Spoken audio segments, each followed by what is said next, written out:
Meeting of the Town of Thompson Planning and Zoning Commission to order. It is Monday, July 27th, 2020, 7 p.m. We are meeting via Zoom. We will begin with a roll call. Mr. Lenke. John B. Lenke, present. Mr. Nelson. Christopher Nelson, present. Ms. Chattel. Christine Chattel, present. Mr. Hill. He's on mute. Just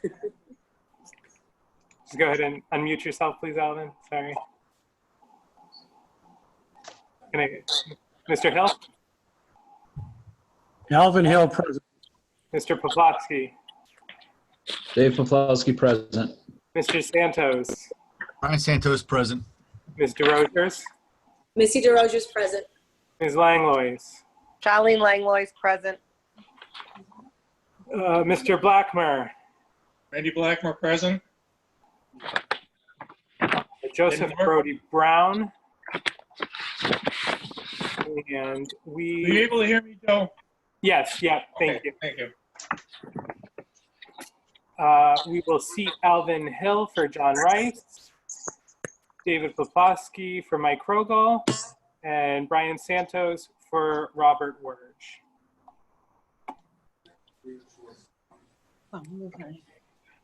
Before we move to item 2, I would like to I have a couple of motions to amend the agenda that I would like to make.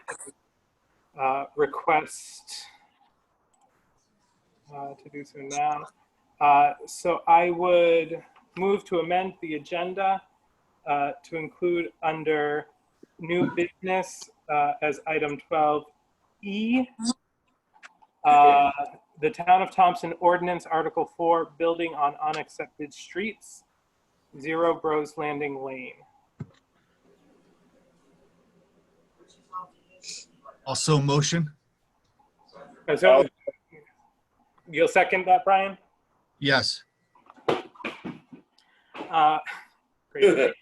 Any motion has been made by the chairman, seconded by Mr. Santos. Any discussion on the motion?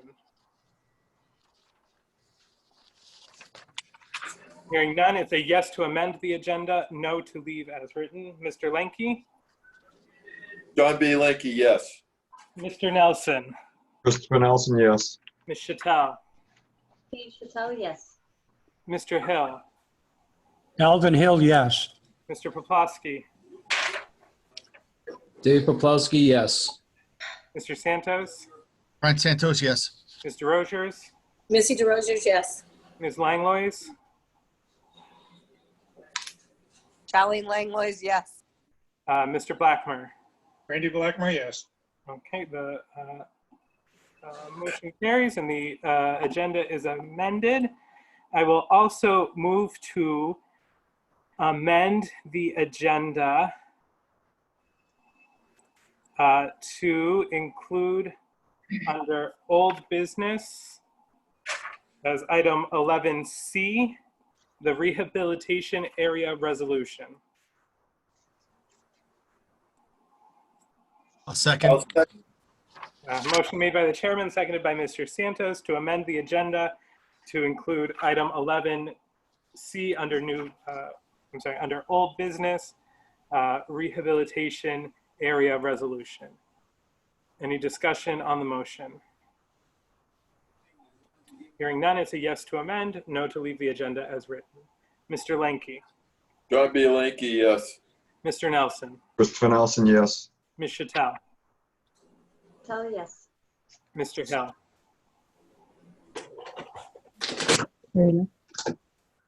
Mr. Hill? Alvin Hill, yes. Mr. Santos? Brian Santos, yes. Mr. Rogers? Missy DeRogers, yes. Ms. Langlois? Charlene Langlois, yes. Mr. Poplawski? Dave Poplawski, yes. Mr. Blackmer? Randy Blackmer, yes. The motion carries unanimously and the agenda is amended. Item 2, public hearing.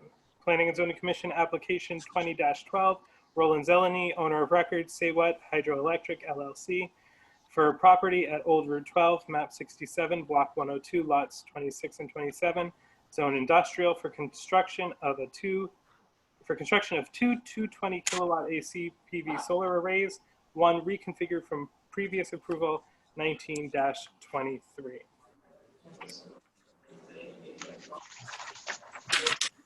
Is for the applicant.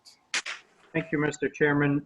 David Held, professional engineer and land surveyor with Provost and Rivero, here this evening on behalf of Skiwat Hydroelectric. You may recall about 1 year ago, actually it's probably a year and a half ago at this point, the commission approved the second solar project on Mr. Zelany's property, which was a 220 kW solar array to be constructed as part of the Eversource ZREC program. In the year following, Mr. Zelany actually won a third ZREC contract for the construction of a third 220 kW array. So in that intervening time period, we were also able to solve some title issues with what is shown on the plans as lot 27. That's a property that,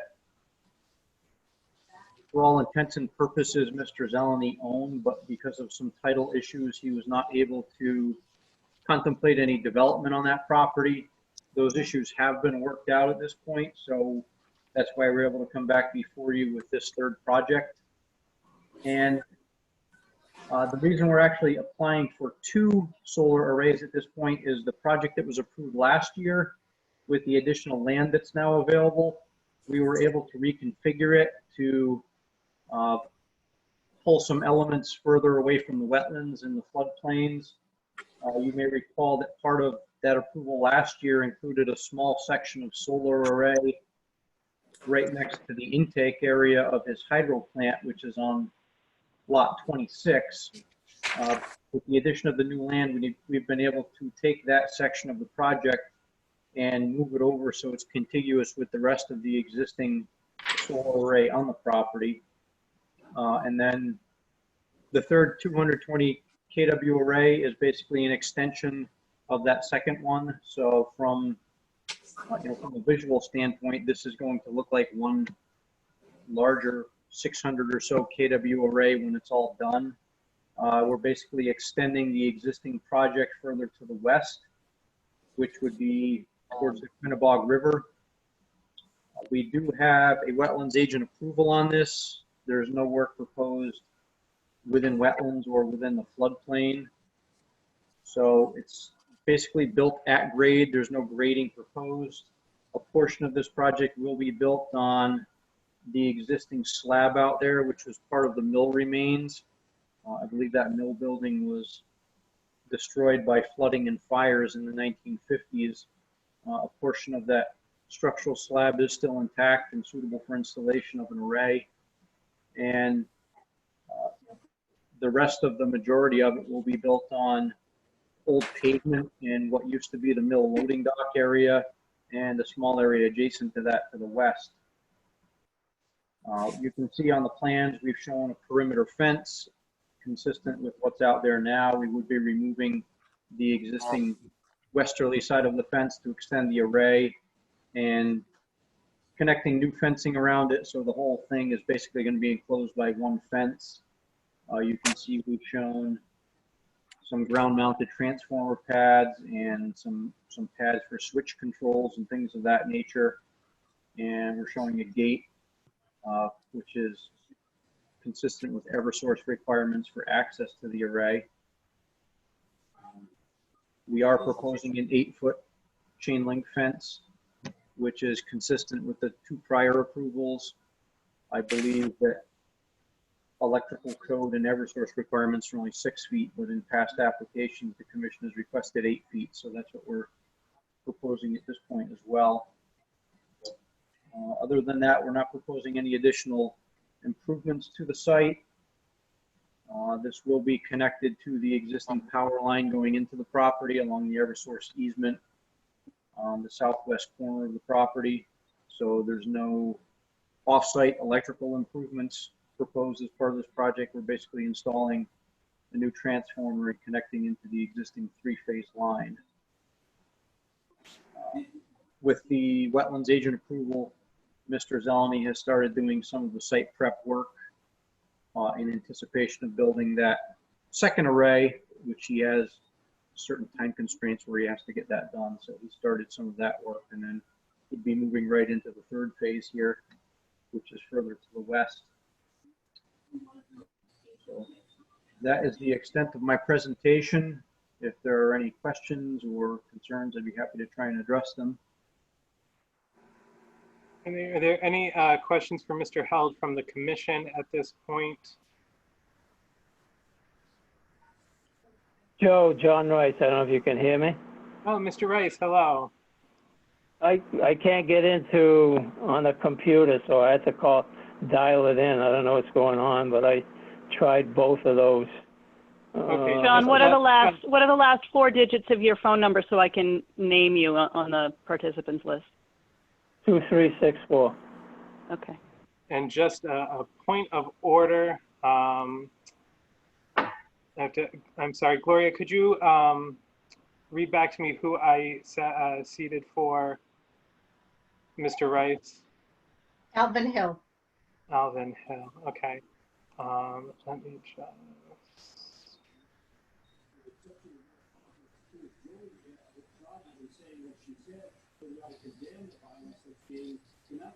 Okay, so with Mr. Rice here, Mr. Hill, you will not be called on to vote for the rest of this meeting unless another member steps up. Mr. Rice, please continue. So I don't know if I missed it, but they're requesting a couple of waivers. Have you acted on those yet for We Mr. have not, Delaney? no. Okay. So, all right. I guess I'll take this opportunity, David Held again. I probably should have gone over those specific waiver requests. And this was due to review of the project and the application by your zoning enforcement officer. There are two relatively simple waivers, the first of which is to allow our location map at a scale of 1 inch equals 1,000 feet rather than the 1 inch equals 2,000 feet. It's called out in your regulations.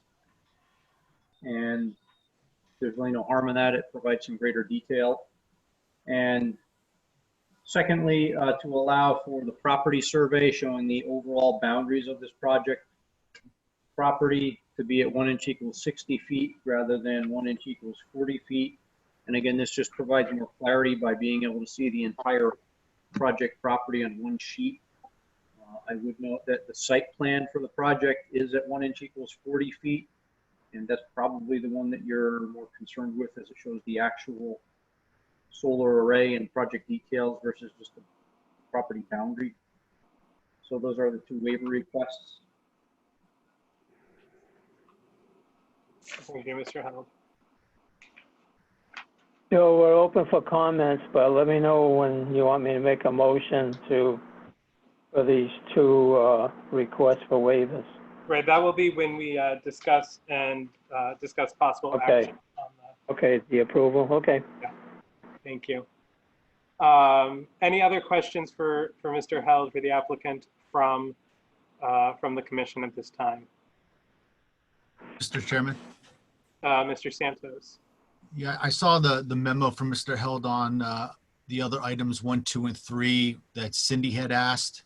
I just wanted to hear from Cindy just to make sure she's all set with those 3 items. I believe that they're satisfactory, but I just want to hear from Cindy. Yes, I definitely am. David answered them to my satisfaction. And everything else is fine. The site plans, that was all that I need, the questions I had on the site plans. We did go out there and unfortunately the gate was locked, so we couldn't walk all the way down to that new section. But it's, you know, it's going to be relatively look like they've got the panels now and they're just extending those panels. It's not intrusive anywhere at all. Any questions anybody has of me? I have none. Thank you, Cindy. Thank you, Ryan. And again, any questions from the commission at this time for Mr. Held or for the applicant? For Mr. Held on behalf of the applicant, I suppose. Seeing none at this time, if there's anyone from the public who wishes to comment and is able to just indicate their name and address in the chat function. If you are unable to access the chat function, and unmute yourself and request to be recognized.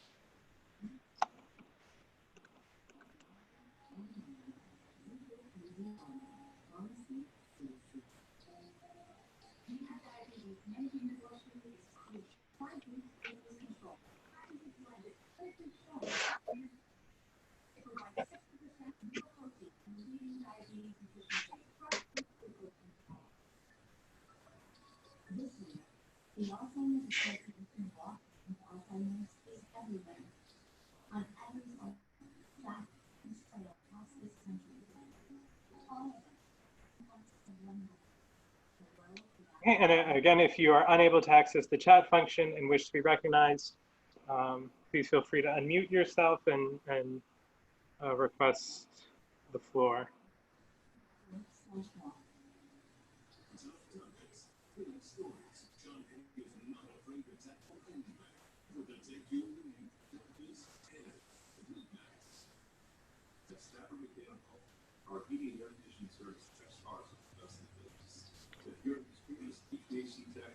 Okay, hearing no requests for recognition from the public and seeing nothing in the chat function, I'll ask the commission again if there are any further questions they have of Mr. Held at this time.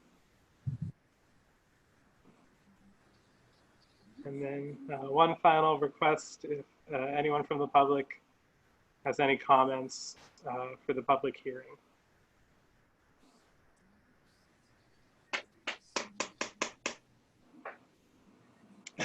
Mr. Lenke.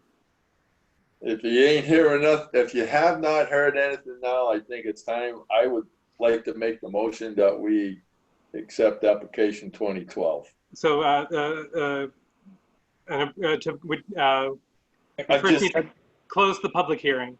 Yeah. We close the public hearing. Motion made by Mr. Blackmer to close the public hearing. I'll second. Seconded by Mr. Lenke. Any discussion on the motion? Hearing none, it's a yes to close the public hearing, no to keep it open. Mr. Lenke. John B. Linky, yes. Mr. Nelson.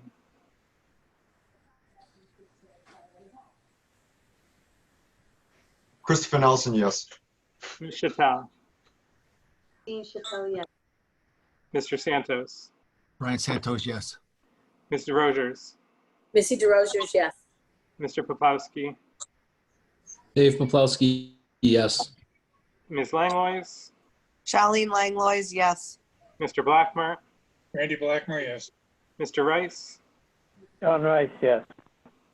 Joseph Brody Brown, yes. Public hearing for application 20-12 is closed. Item 2B, a continuation of public hearing from the 22nd of July, proposed revision to regulations, joint recommendations from the Director of Planning and Development and CEO, discussion and so the discussion will be after in item 3. So that public hearing continues to be open. Tira, anything new come in through email since your last update to us? No, and I have my work email open here, so there were no additional comments submitted between last Wednesday and just this moment. Great, thank you. Joe, somebody, I don't know if you can check your email, but somebody just sent you some comments. You might want to take a look at them. And also, this is going to be a lengthy discussion. Do you think that you can move this to the end of the agenda, make a motion to move it to the end of the agenda so that we hold up the other people up that are looking to on the agenda? Certainly, we can certainly, when we get to possible action entertain a motion to move the discussion to the end of the agenda. Mr. Chairman? Well, no, I mean to keep it open in case anybody here wants to continue talking in an open public hearing. Just put the whole process at the end of the meeting. That's my suggestion. Okay, thank you. And I did hear someone else. Yes, Mr. Chairman? Yes, Gloria. Was there a motion to accept application 2012? A motion to approve it? Yeah, no, that motion was not seconded. The motion was to close the public hearing. Okay, And that motion was seconded and passed. okay. Thank you, Gloria. I will take this opportunity to read into the record the email I did just receive, and then yeah, we'll go forward from there. So this is from Donna Cottonmar. Mr. Chair and all members, please pardon my last minute comments. I respectfully apologize in advance. Unfortunately, as some of you may be aware, Thompson has been in a building boom for the last 9 months, and with a part-time building official as well, finding time to review the proposed amendments thoroughly has been a huge endeavor on my part, as well all of yours, I'm sure. There are just some very notable concerns that I have, being a lifelong resident and property owner, as well as those of my coworkers, concerns, i.e. the ZEO, wetlands officer, assessor, to name a few. I'd respectfully hope you would consider continuing the public hearing 1 month to be confident all departments' concerns are addressed. I sincerely appreciate your time and consideration. Donna Hall, Building Department.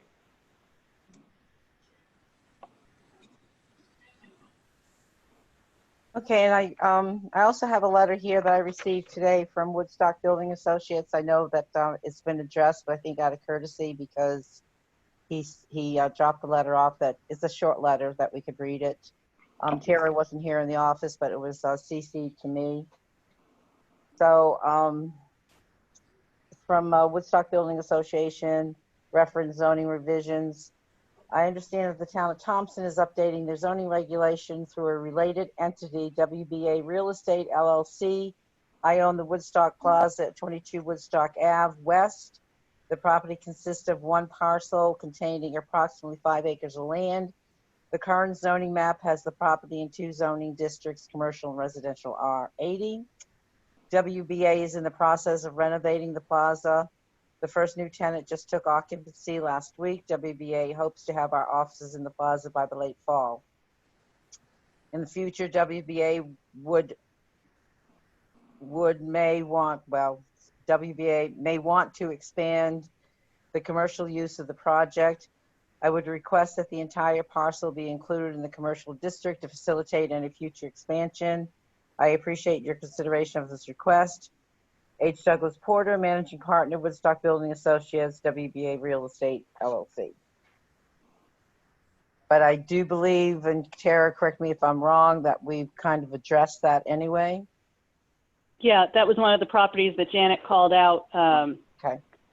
The one that was split in half, in fact, between the 2 districts. So that Right. is a part of our joint memo already. Right, okay.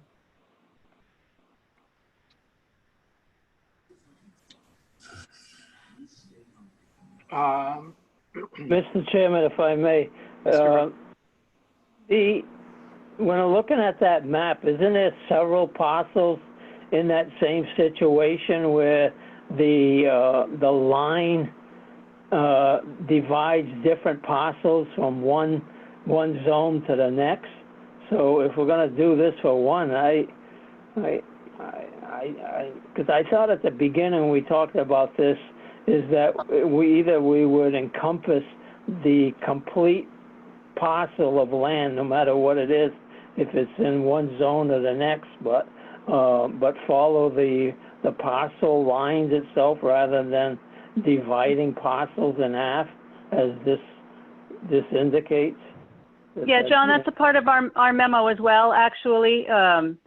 I have I mean, I did find not necessarily more divided parcels, but some more parcels that did not get carried over from, for example, an industrial or a commercial into a comparable use.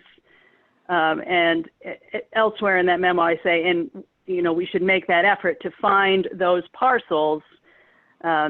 So if it turns out that you vote to accept tonight, I would just make that a condition of the acceptance, that's a little more background work that needs to go. I think they've probably mostly been identified or absorbed into whichever district is appropriate already, but a quick double check would be in order, I'm sure. Thank you, Tara. Thank you, John.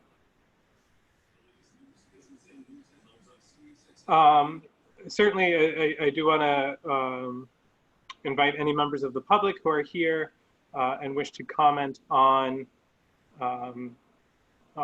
the regulation rewrite to do so at this time. Again, if you're able to, indicate your name and address in the chat function. If you're not,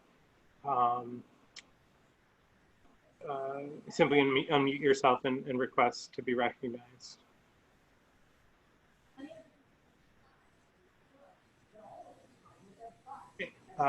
See Mr. Beausoleil. Go ahead, you may unmute yourself. You are recognized. Good evening, everyone. I don't know if it's appropriate at this time.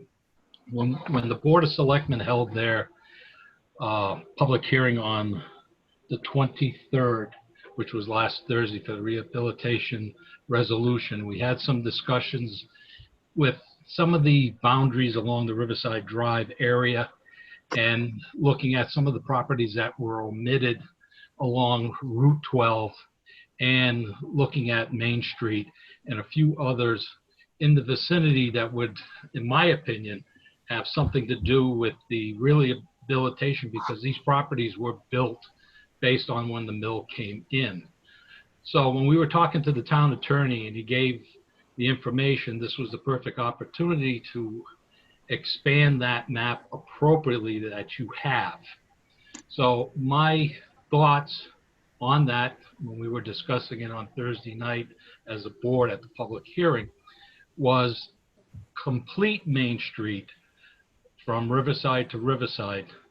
Looking at it further, you're looking at a ton of the housing on Holmes and Floral Streets that were built in the heyday of the mill. You've got some properties that you omitted from Rawson Ave down to the town hall, again, that are along that corridor, as well as a couple of properties on Rawson Ave, Elliott Ave, and going up Buckley Hill. These were all areas that were developed as a result of the mill. So if they're included, and you can have your discussion later, doesn't mean that they would be addressed today, tomorrow, but we don't know what the future will bring. If you expand that map accordingly to include these areas, we don't have to go back through a public hearing to expand that at a later date. And we do it this evening or whenever you make your final decisions on this. Thank you.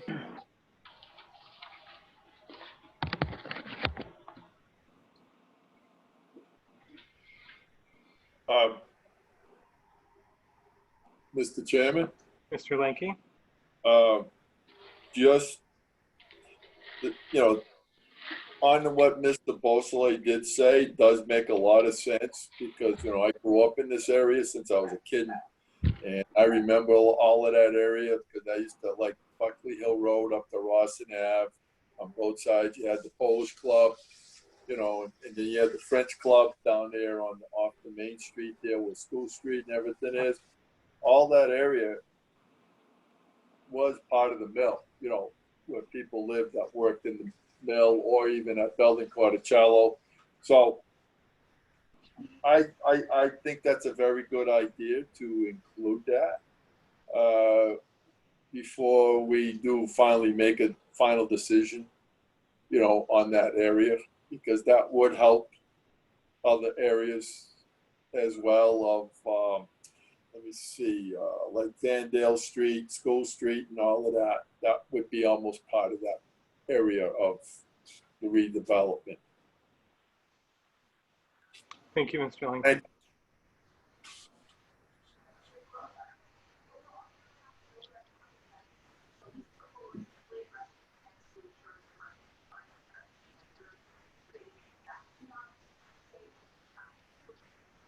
Again, if any members of the public here tonight wish to make a comment.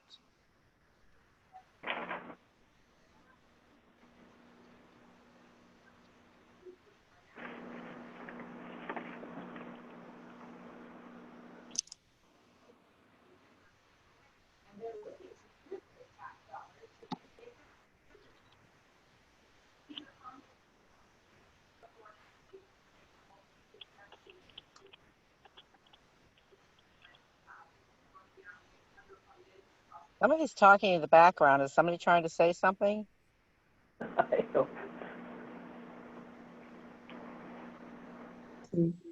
don't think so, Cindy. Can I? Oh, this is Dr. Kathleen A. Godzik from 157 Spicer Road. I've been trying to get into the chat, and I wish to speak on the proposed new zoning regulations at your hearing. Excellent, thank you. If you could turn your device volume down. Okay, Gail, how do I do that?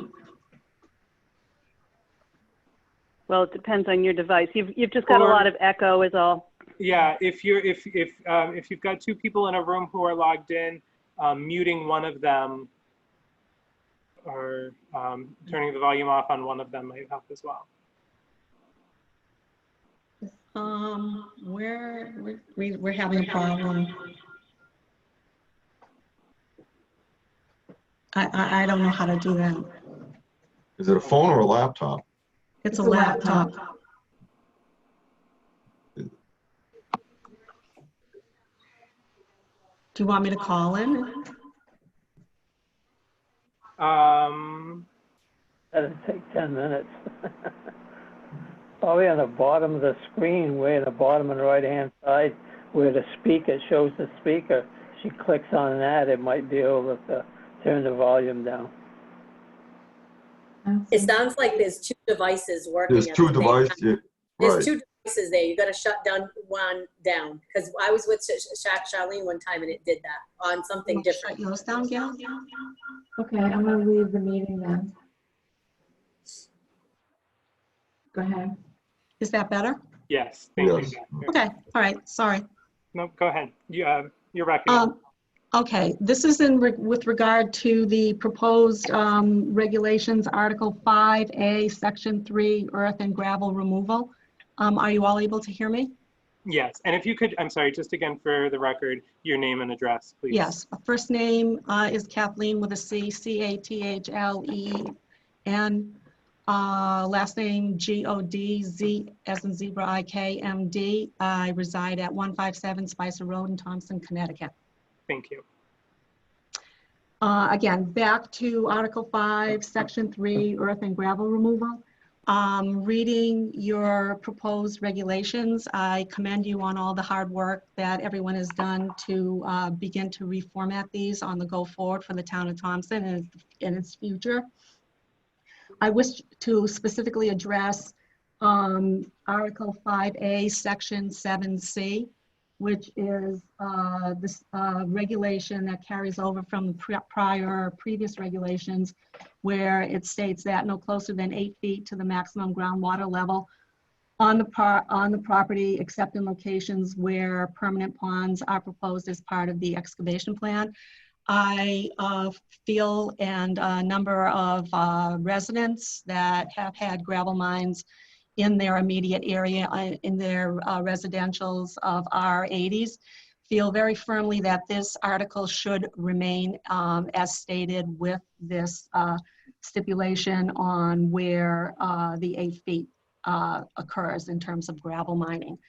I base this based on my past experience of about a year ago when we were involved with the gravel mine at 363 Quatictown Farm Road. There were, I believe, 3 hearings. I did extensive research with regard to water tables, and I do have technical background knowledge. I am degreed in biology.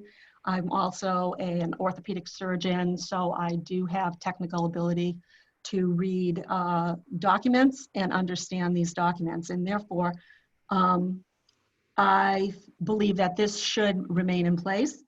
It also, by remaining in place, it supports your mission statement under Article 5, Section 3, earth and gravel removal, under A1, which reads A1A, maintaining an adequate supply and quality of surface and underground water.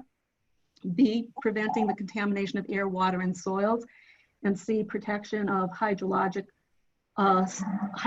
stability and the control of flooding and erosion. Also under number 2, protection of property values. And that relates to our water tables for private property that is in the immediate vicinity of these projects. Also, that applies under item number 3 for the protection of values and the usefulness of our residential properties for these projects. And I am fully aware that Thompson is a highly desirable area for quality gravel. And this has been brought out to us. It came out in the hearings. Mr. Rawson did bring his geological maps in and demonstrated that there's very high quality gravel here. And I understand that, but we also have a community in town that we are trying to develop in terms of residential and protecting those values for our residential community. Based on the gravel mining that went on last year, the town just realized on 110,000 cubic square feet, I believe about made about $2,200 on that first go-around permit, and I believe the second renewal is going to, the town is going to make $635. I would like all of the commission members and all of the public to realize that each homeowner actually contributes on an average taxes of $6,000 per year. Our property values need to be protected. I understand business.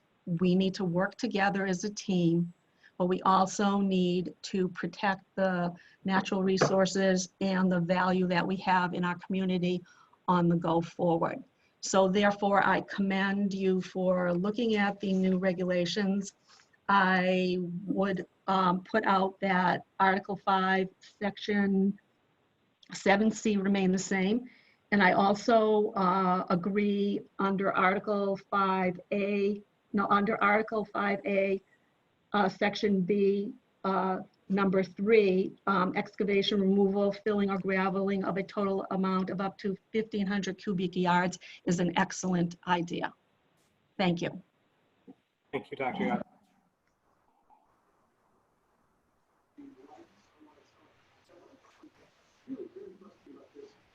Any other members of the public who wish to comment about the regulation rewrite?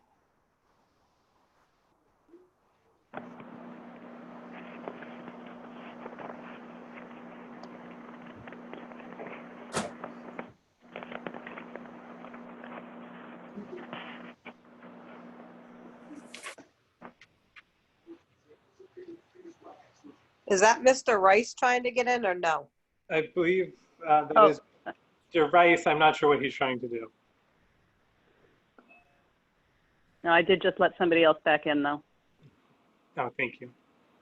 No, I'm on a telephone. I tried 10 times to get in the computer. It wouldn't let me do it. Gotcha. That was at 10 minutes to 7, but.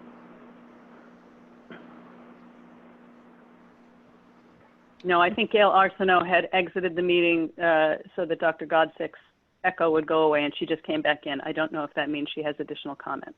Great, thank you.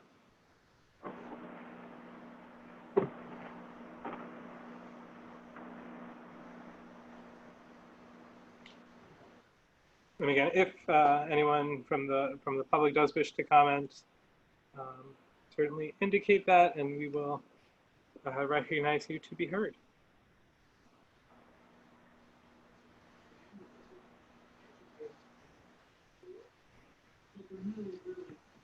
Good evening, Mr. Chairman. Harry Heller, 736 Norwich, New London Turnpike in Uncasville. Good evening. Represent. How are you? Well, thanks you. Good, thank you. I wish to speak again on the issue of the minimum requirement of 8 feet above seasonally high groundwater. And I would also ask Mr. Held to weigh in on this, as he has extensive knowledge. There is, in fact, no scientific data to justify maintaining an 8-foot separating distance between seasonally high groundwater and the bottom limit of excavation. In fact, we've just been through 2 permitting processes in the town of Brooklyn within the last few months, in which we've had hydrogeologic studies performed by 2 separate qualified hydrogeologists, both of which found no impact whatsoever to groundwater. These are highly permeable soils in areas where earth product excavation is occurring, generally with permeabilities of faster than 1 inch per minute. And excavating even into the groundwater will not change the recharge pattern of these soils because of their permeability. So there is no groundwater protection or groundwater recharge issue. The sole issue, and I assume the justification behind the regulation, is ensuring that the land is left in a state where it can be put to productive use once the earth product excavation is completed. And we addressed that at the public hearing last week, what the requirements were of the Connecticut Public Health Code, and the fact that only 18 inches of undisturbed soil above seasonally high groundwater is required to meet the minimum requirements of the Public Health Code. And we suggested a separating distance of 5 feet rather than the 8 feet, giving due consideration to the fact, again, that if you're talking about a 40-acre excavation, that would represent 1.7 million cubic yards of structural earth product material that could be excavated with still ample protection both to the groundwater and for future development. And as we indicated, the market is governed by supply and demand. If that aggregate material is left in the ground, it's simply going to result in applications for excavation in other areas in order to meet the market demand. So we feel that the 8 feet is overly conservative, and that a 5-foot limit is a reasonable compromise, which certainly protects groundwater, protects the future development potential for the parcel, and yet does not result in any waste of valuable earth product material. Thank you. Mr. Chairman, David Held, Mr. Held. Mr. Rivero, and since Mr. Heller asked me to comment on this, I will. The 2 applications that he was referring to that we've recently completed for Rawson Materials in Brooklyn, I think it's important to point out that those hydrogeologic studies were actually completed by the town of Brooklyn's own consultants, not consultants that were hired by the applicants. So they were certainly looking out for any potential harm or potential concerns that would affect the town. They're certainly not looking out for the interests of an applicant of a gravel mining application. And as Mr. Heller noted, they did very extensive studies, and the basic conclusions were the same in each case. And one of these applications involved the creation of 2 permanent ponds, I think with depths of about 25 feet and probably a total water surface area of on the order of 10 to 15 acres. And there was no finding of any reason for concern with either of those applications. And I think if you look at past history in the town of Thompson, the experience bears that out too. I mean, right on Spicer Road alone, there's 2 ponds that were created, not in the recent past, but in the past by Rawson Materials. The surrounding area was developed as 2 residential properties, and I think you'd be hard pressed to find 2 more picturesque properties in the town of Thompson. Rawson Materials is currently excavating a permanent pond further down on Aquatic Town Farm Road as part of a gravel mining excavation adjacent to the now soccer fields. That's been ongoing for 2 years now, and it's been occurring without any hydrologic impacts. Again, there's multiple other sites in the local area you can look at where Rawson Materials has created ponds. One of which that comes to mind is the subdivision on New Road. I believe it's Rocky Brook Estates is the name of it. Rawson Materials excavated a permanent pond there of about 6 to 7 acres in size. And the only effect of that was to add significant value to one of the subdivision lots. Again, it's probably one of the more picturesque lots in town because of the creation of that pond. And as noted by Mr. Heller, I think it's just good land use planning that if you're going to go through the effort and invest the value in opening up a gravel operation, it only makes sense to maximize the extraction potential while still leaving the land suitable for some future reuse, rather than leaving a valuable resource in place and causing the opening up of additional sites just to meet market demands. So that's all I have to say on the issue. Thank you. Thank you, Mr. Held.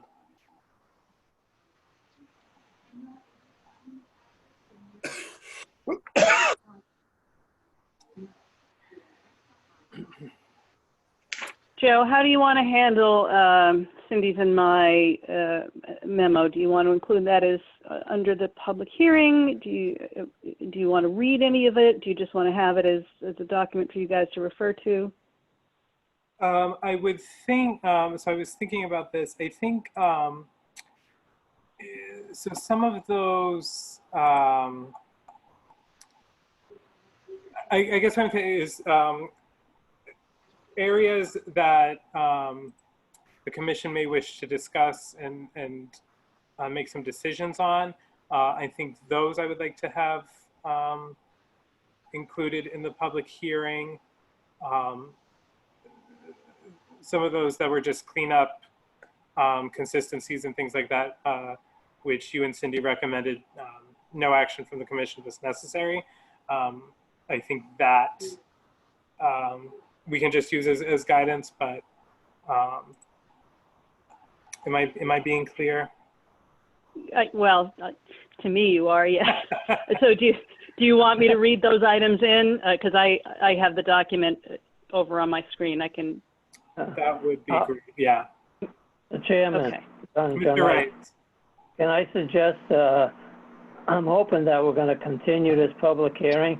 Maybe we could have those pages or all those comments forwarded to us so we can review them and You have them, comment. John. John, you got them. I got them? Yes, we all received them. The ones between Cindy and? Yes. Yeah, I sent them out on Friday, John, before I left the office. About 7 pages. Yeah. Yeah. I got it. Let me look. If you send it out Friday, I don't get that stuff till Monday afternoon, guaranteed if I got it. I didn't check the mail today. There's no way I got it. She sent it out via email. Yeah, it's email, John.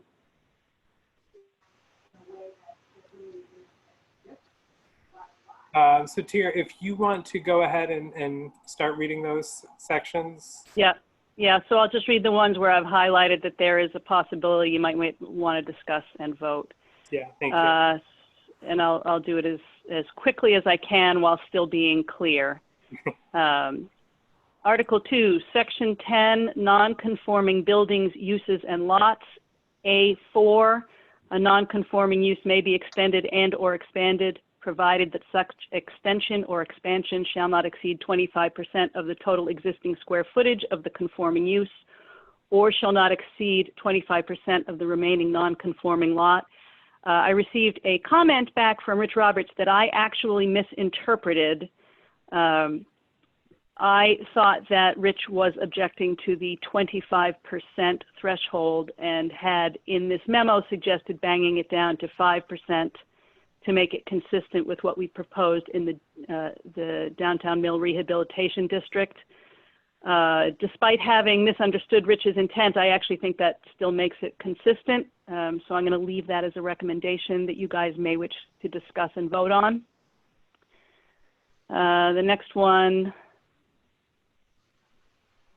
is actually more about what it mirrors what John Rice raised earlier. Article 4, Section 2 zoning map, number 5, where a district boundary divides a lot under one ownership into a residential and a non-residential district. It wasn't specifically brought up under this item, but Janet at the last public hearing did raise a point about indistinct boundaries on some properties that fell in more than one district. In the memo, I do suggest that we take whatever time we need to identify any such properties that haven't already been accounted for and put them in whichever district is the most favorable overall for the property owner. I think that you can accept the regulations conditionally. I mean, you know, there's going to be a set of conditions that need to be rectified. Article 4, Section 5, general provisions for all districts. Number 2, interior lots. Again, this was a point raised by Janet Blanchette. She had brought up that there were no frontage requirements mentioned, and I have recommended just adapting some of the language from the current iteration of the regulations. Specifically, an interior lot shall have an unobstructed right of access to a public road that is at least 50 feet in width.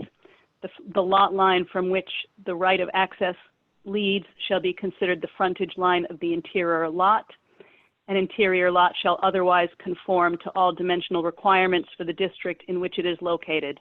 To be clear, that last sentence is a departure from the current regulations and goes more along with not requiring excessively large lots for no demonstrable reason. Number 3, I think I can actually skip this one because I don't think it's substantive. Okay, so getting into the district, Article 4A, Rural Residential Agricultural District. In each of the tables of uses, and I'll go through them in order in the memo, Cindy and I noted that there were items where it would make sense to relax the level of scrutiny in existing structures. For example, in the RRAD, making number 9 farm stores in existing structures a simple permit as opposed to a site plan review. And number 12, multifamily dwellings in existing buildings, a site plan review use instead of a special permit. In other words, just when they're existing, raising it 1 degree or lowering it 1 degree. And there'll be more like that for each district. Article 4A, Section 4, Agriculture. Based on recent discussion, recommend adding a new line item to this section. Definitions of livestock shall not include animals kept as household pets. A household pet is a companion animal that resides with the owner in the dwelling unit. Article 4B, Common Residential District, Section 2, Table of Uses. Recommend moving number 7, multifamily dwellings in an existing structure to a site plan review use only. Recommend adding to the Common Residential District the following as Article 4B, Section 4, household domestic fowl. The keeping of domestic fowl for household use is permitted in the CRD with the following limitations. 1, setbacks shall be as for an accessory structure to the primary building greater than 200 feet, regardless of the dimensions of any coop or other structure to house the domestic fowl. 2, no more than 10 domestic fowl of any combination of species or breeds shall be permitted. And 3, probably most important, roosters are not permitted in this district. 4C, Tom and Common Village District, Section 2, Table of Uses. We're recommending moving number 6, business or professional offices in an existing structure to a simple permit review only. 4D, Business Development District. And again, this goes back to a point that was raised earlier that Janet had brought to our attention specifically about one of the properties, and I'm not sure which one of these. The gentleman wrote the letter. That there were some additional properties that fell into that are currently zoned either commercial or industrial, but when NECOG redrew the map, they had them all as the rural residential. So I would include 0 Woodstock Road, map 29, block 104, lot 23A, number 12, number 19, and number 22 Woodstock Road. I am not suggesting we add number 2 Woodstock Road because that appears to be only a residence. And there does not appear to be a compelling reason to change that. Section 2, 4D, Section 2, also in the Business Development District, recommend making the following adjustments. Number 6, business or professional offices, simple permit. These are all for existing structures only. Shared artist or artisan workspace, simple permit. Article 4E, Thompson Corridor Development District. And we did discuss this a little bit in the public hearing that opened on Wednesday. We've recommended extending the Thompson Corridor Development District for the entire length of Route 12. Right now it is Route 131 north of the split and Route 12 headed south into Putnam after it picks up or bends off in front of the 395 intersection. There are good and compelling reasons to include all of the properties with frontage on Route 12 all the way north to the Massachusetts line, and we are recommending that. On the south side there, Janet had brought up Anya. When I went and looked at the parcel map, I found some more properties that again are currently zoned either commercial or industrial that got absorbed into the residential. That would be 65 Thompson Road and 0 Ballard Road, map 87, block 53, lot 11. For the Thompson Corridor Development District, we have recommended making the following uses one level easier in the review process where they occur or proposed in existing structures. They're pretty consistent with what we've suggested elsewhere. Business or professional offices, adding in this district food and beverage stores and multifamily dwellings. Article 4F, Downtown Mill Rehabilitation District. Tira, And sorry, Tira.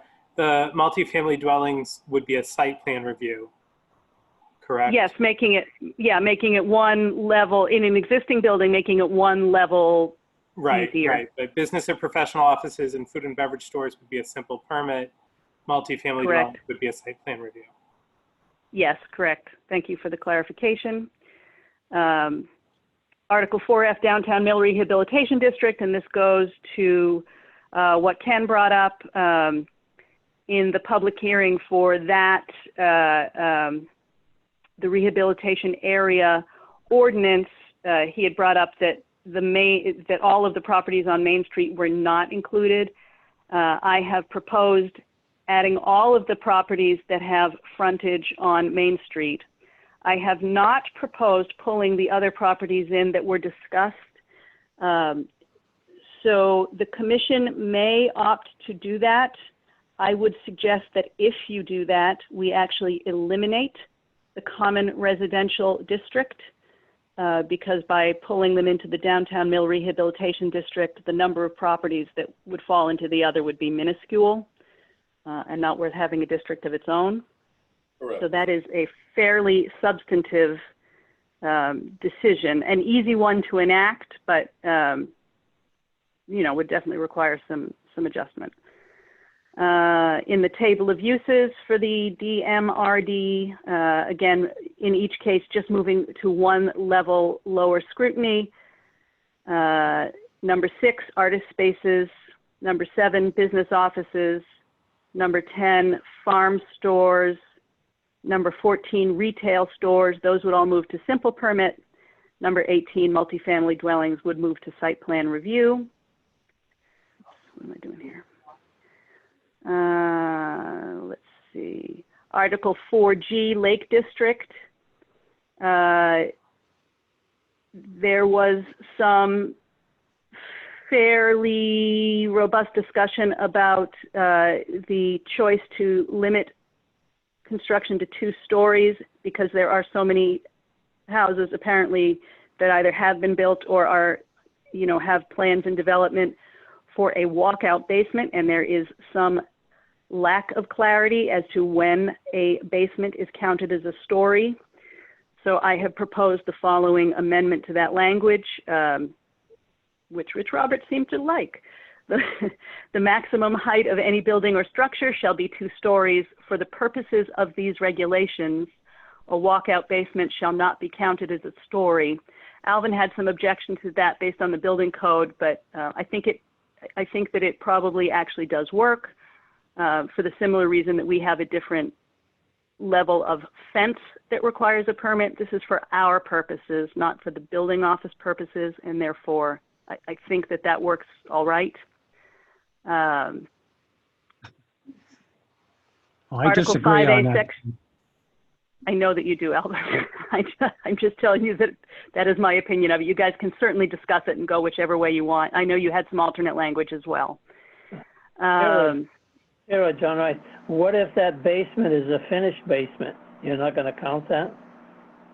We don't care if it's finished. We don't care what they do on the inside. The controversy is a basement is not generally considered a story except in the building code if the foundation is a certain amount above grade. Right. 50%. So, yeah.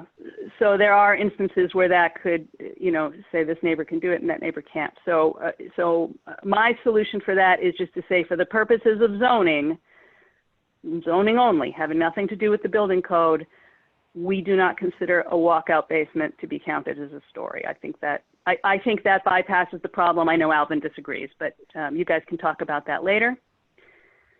Article 5A, Section 3, earth and gravel removal. Brian Santos and Janet and I reworked the section on exemptions. I will read our adjusted language. Number 1, and this is all under number 1, excavations, not fills, for pools, raised foundations, retaining walls, basements, or other below-grade structures and earthwork associated with approved subdivisions do not require a grading permit, but are subject to building permits. A grading permit is otherwise required if any of the following criteria apply, and this is where most of the changes came in. A, earth movement is greater than 1,500 cubic yards in order to avoid deep excavations, excessive sloping, excessive fills. B, grading obstructs or diverts a drainage course. C, importing or exporting of earth over 1,500 cubic yards. Here's one that we had a comment on from the public tonight, but it has come around a couple of times. Turns up like a bad penny. B3, excavation, removal, filling, or grading of a total amount of up to 1,500 cubic yards per year. We're still getting commentary from all three sides, just like the Three Little Bears. For some it's too much, for some it's not enough, for some it's just right. So I think you should probably affirm your final choice tonight. Similarly, and again, we heard quite a bit already in the public hearing, under C, 9C, no closer than 8 feet to the maximum groundwater level, et cetera. So we did discuss this when we opened the public hearing. Janet, as a non-affiliated engineer, did agree with the position of the representatives for Rawson that 5 feet is still the conservative threshold that permits the excavator to extract more saleable material. The counter argument is that although the assertion is factually true, we acknowledge that it is factually true, there is likely significant public sentiment against making that change, and the PZC is an elected body that represents all town interests.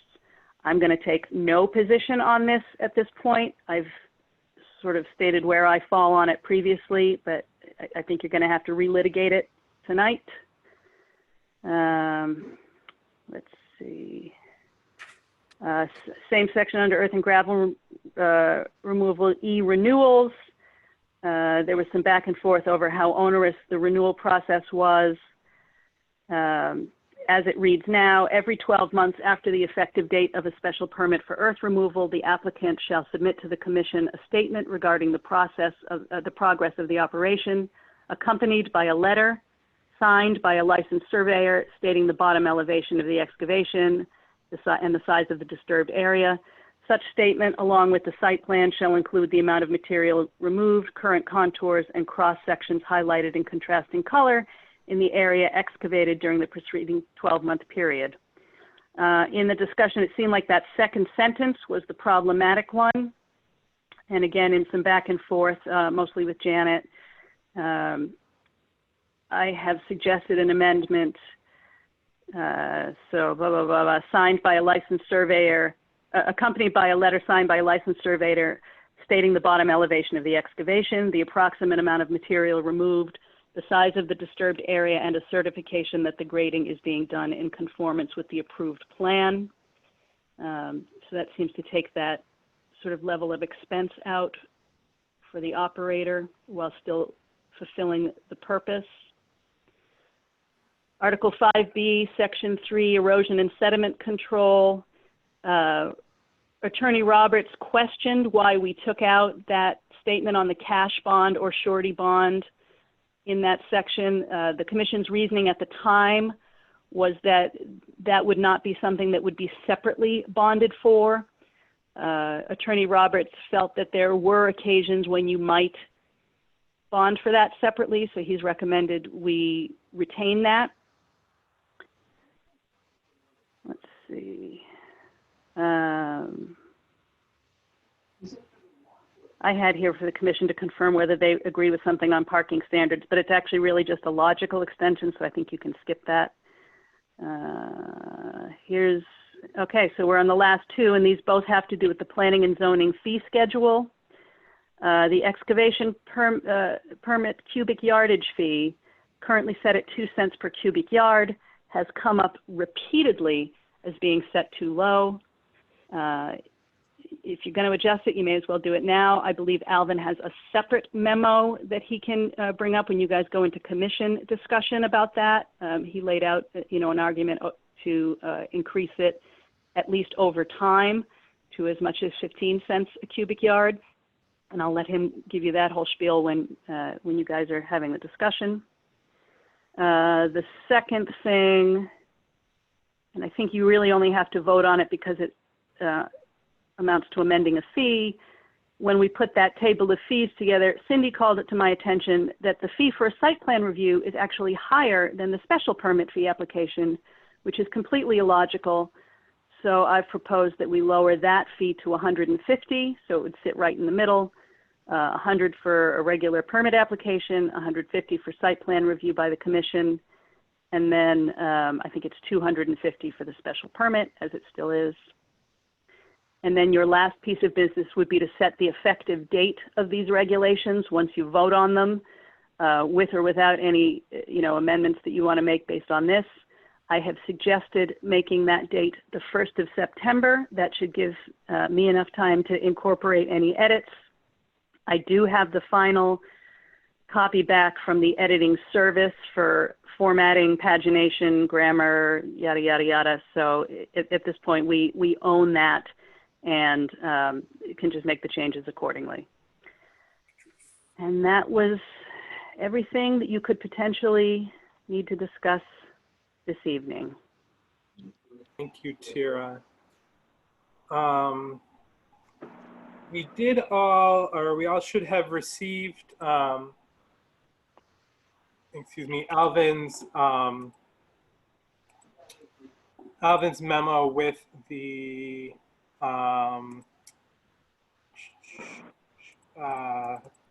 fee schedule. He has a rather elegant solution. Alvin, would you like to talk us through that? Sure.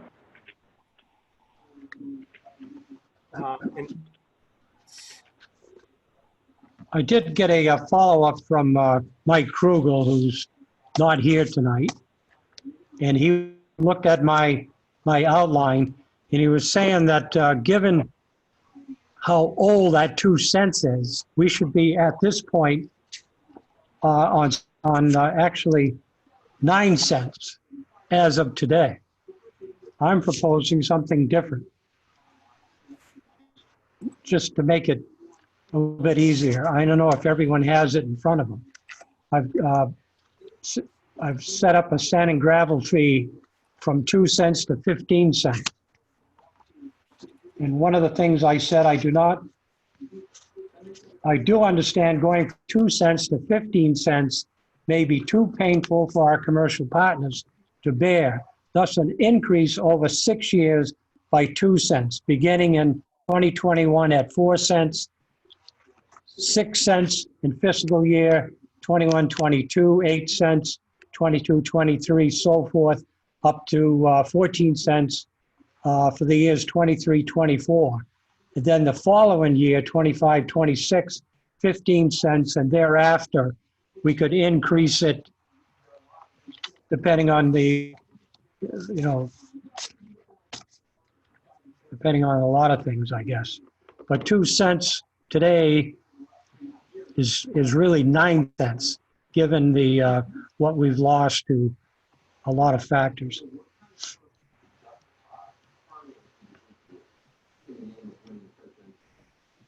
Thank you, Alvin.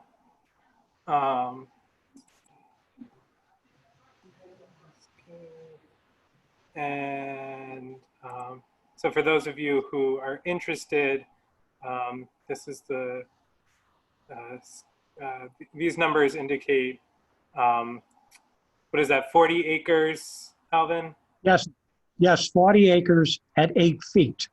40 acres at 8 feet. 8-foot depth, which is 500, is a little over 500,000 cubic yards of material.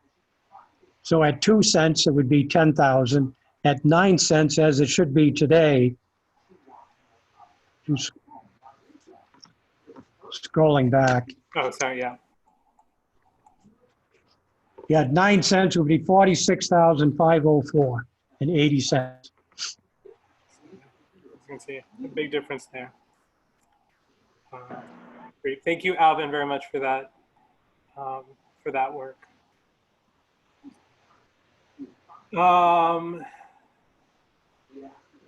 So again, I invite any comment from those members of the public who are with us this evening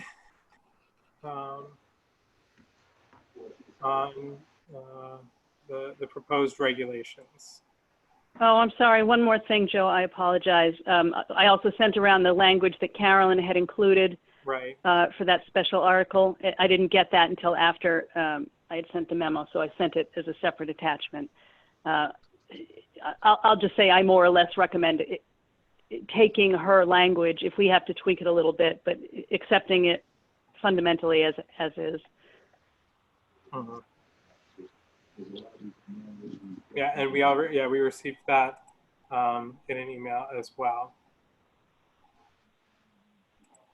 along with some maps to help demonstrate where we're discussing.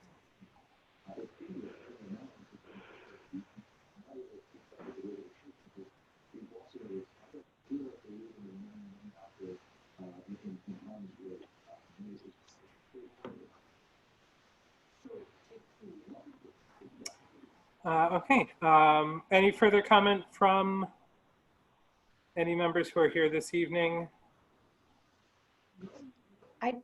It's Janet Blanchett. I'd like to make one comment if I could, Mr. Chairman. Certainly, Ms. Blanchett. I totally agree that the town should up its fee for the gravel excavation. We should be, capitalizing on that. But the only thing I wonder is if in a planning and zoning application fee, if that's the place where the charge should be so high, because what if the commission denies an application and an applicant has paid for the amount of gravel he's going to excavate? Like, at what point is the fee applied?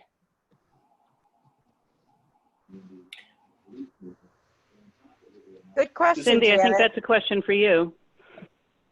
Oh, what, were you talking to me, Tara? Yeah, I just said that was a question for you, and look at that. You came up to answer.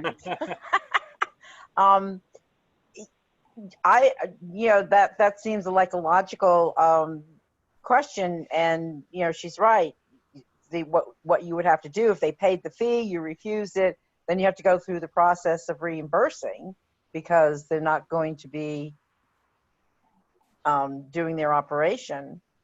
So you just make a provision in your motion that X amount of fee has to be paid before the permit is sent out. I mean, it's easy. It's the easy solution. They don't get the permit until the town gets the check. So in other words, the day after you approve it, they walk in with the check, and then I give them their permit. Right. So in their original application, they just pay the special permit fee. Right. And then the balance based on the cubic yardage to be taken out is part of the bidding process. Okay. So Thank you. Thank you, Ms. Blanchett. If I may, Mr. Chairman, Harry Heller again. Mr. Heller. I'm not familiar with your fee schedule or how you administer it, but a land use application fee should be sufficient to reimburse the municipality for the reasonable expenses you're going to incur in administering and evaluating the application. So if you have a separate fee that's a per yardage fee, I don't think that, as Ms. Blanchett has indicated, that's not an application fee. I don't know what it might be under your ordinances, but the application fee itself should reimburse the municipality for the expenses that you anticipate incurring in administering the application. Thank you, Mr. Heller.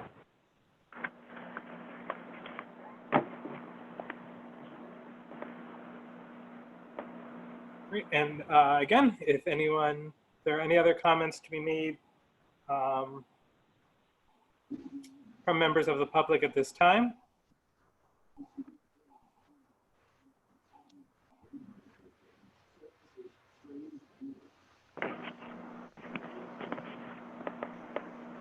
Hearing none. Unmute, Gail. Shut your computer off. Dr. May I Gottlieb?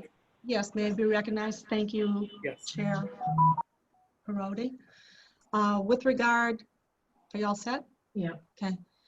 With regard to the fee structure, I definitely, and all the residents that were involved in the 363 Quantick Farm Road project last year did bring to the attention of the town of Thompson in terms of the really low reimbursement fee that the town was realizing on these projects. And these gravel projects are very lucrative. They are lucrative for the gravel mining operators. And I don't think that anyone can really dispute that.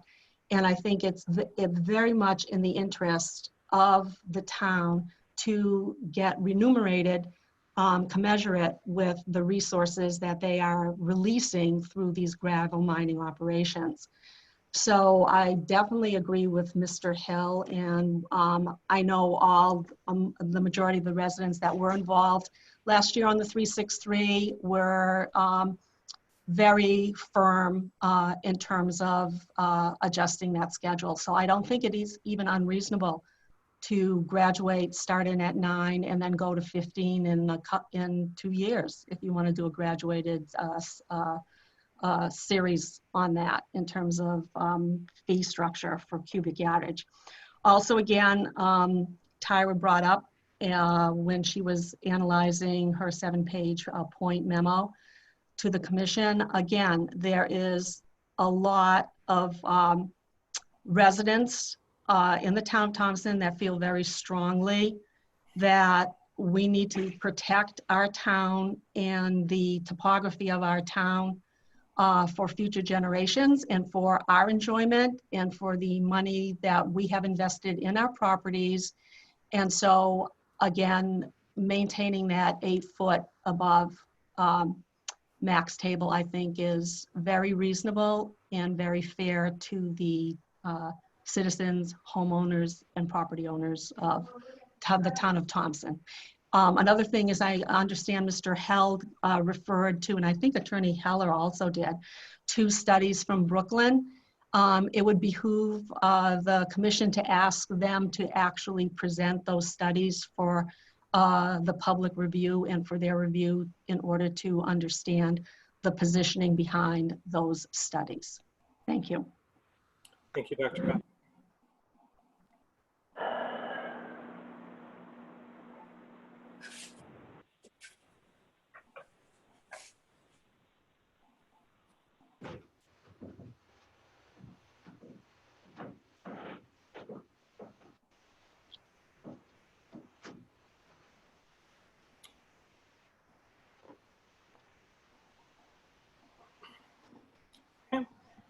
Hearing no further public comment,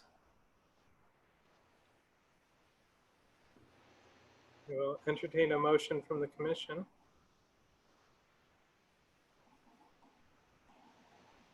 I'll make a motion, Joe John Rice, that we continue the public hearing and move that for discussion to number probably 11C on our agenda. I'm sorry, to continue the public hearing and move discussion, or to close the public hearing? Yeah, more discussion, or is that, you're gonna shut off because we can't take any more information, right, as if we close the public hearing. Correct. So if I want to present something additional, my comments, it's not going to be able to be accepted, would it? Well, we can the commission can discuss the application. Can we change things? Yes. From what? Yes. That's been presented.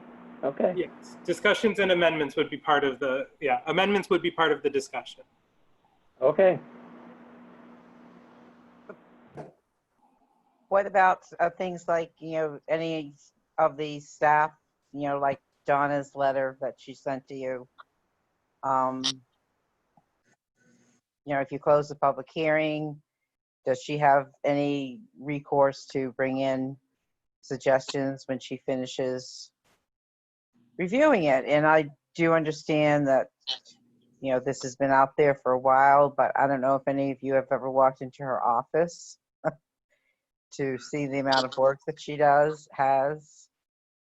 makes my office look clean. So my suggestion is you keep the public hearing open.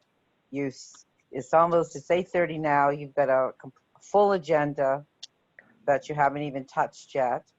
My suggestion is you keep the public hearing open, and then you make a special meeting to discuss all the points that you discussed now, anything new that might come in from any of the staff, and then close it and make a decision. Can I say something? Ms. Langlois. Sorry, I do not want to sound or come across disrespectful to anyone, and I think everyone's time is very valuable. And I feel like the longer we keep the public meetings open, the more changing we have to do. And so, not that I want to disregard anything that anyone has to say, but when something's important, you make it important and you follow through with it, you read it, you're on it. And to come in the last minute with changes or things, it's kind of disrespectful to the team that's been working on this for going on 3 years. So I think, like I said, if it's important, it would have been the first thing I looked at. I wouldn't have waited until the end. And so I'm not sure. Honestly, I'm getting confused. The more we're taking out, adding in, I won't even know what I'm voting on. So it just gets more confusing and it sucks up the time. I mean, we're all volunteers and some of us get paid. And if you get paid, do your job when you're getting paid. And if not, read the notes when you go to the bathroom. She does her job. She does her Oh, job. I didn't say she wasn't doing her job. I'm just saying that you have to, there's a lot to read, and I've been reading and changing, and we've all been doing that. So it's kind of to be considerate of everybody. I feel like we've been doing this. This public hearing has been open. Wednesday, we kept it open.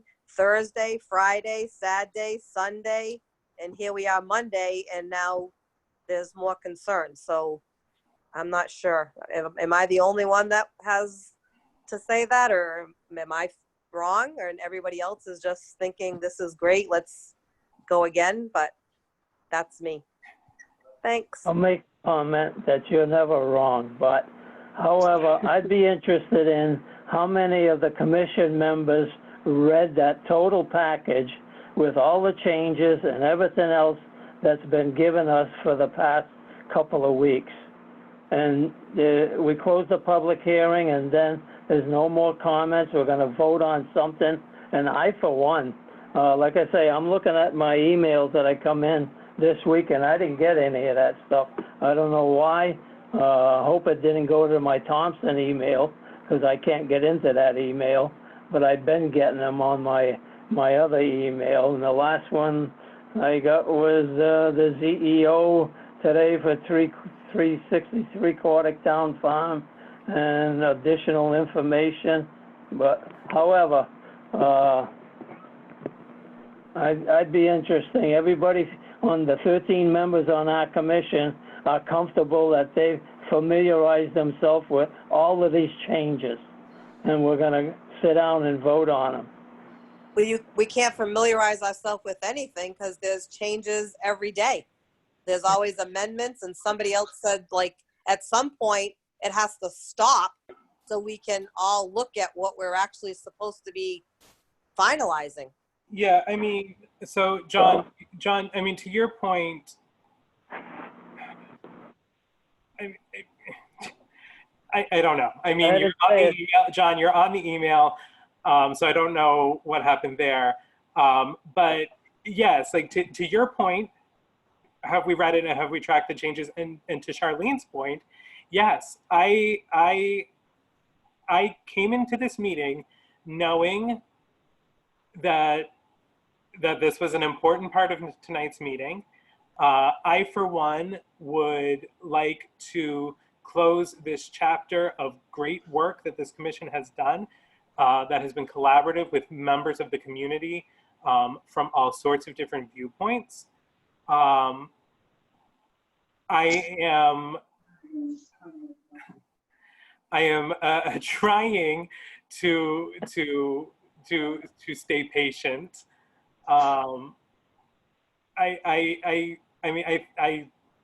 For me, tonight is the night.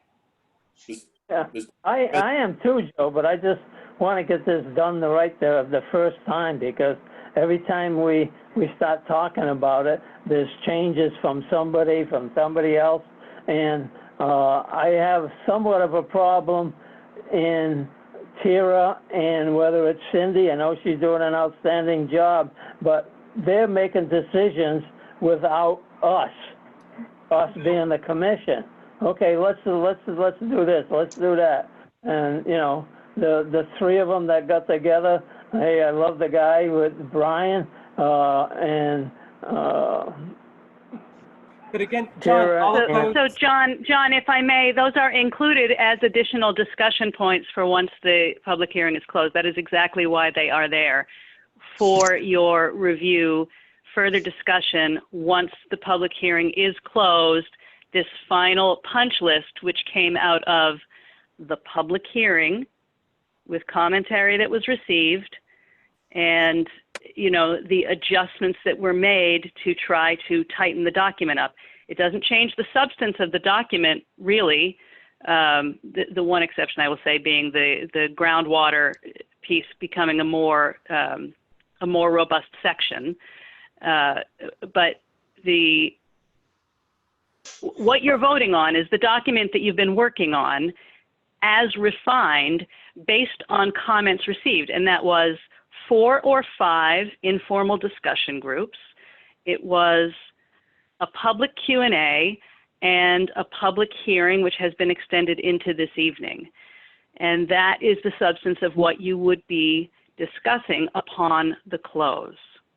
Right, but during the public hearing, somebody made a comment of, well, we ought to change this. Yeah, that's a good idea, and you changed it. And there was never a vote of the commission to change that.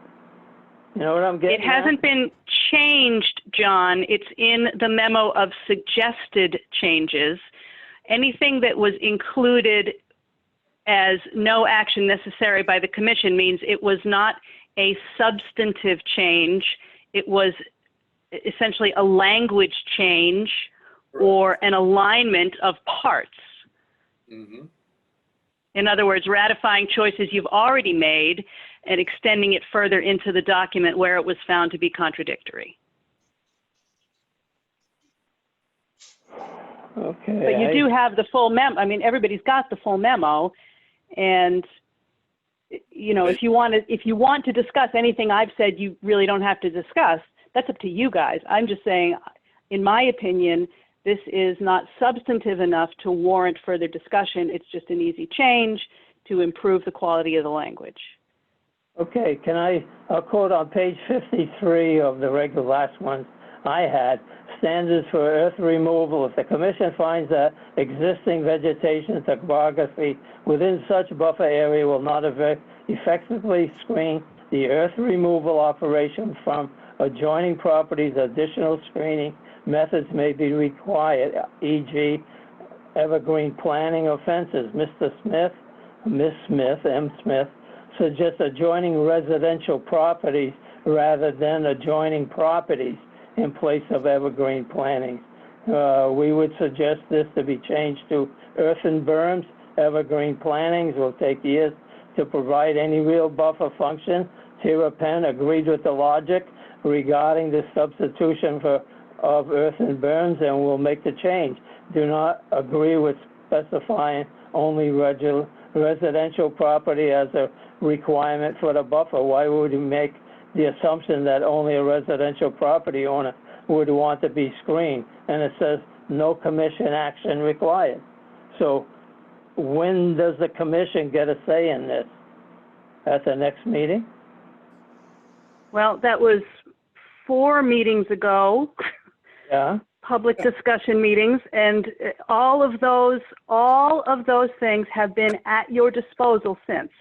So if you disagreed with any of those things up to this point, you had every right to raise them. You have the right to raise them now, but the suggestion that it has been taken away from you is incorrect.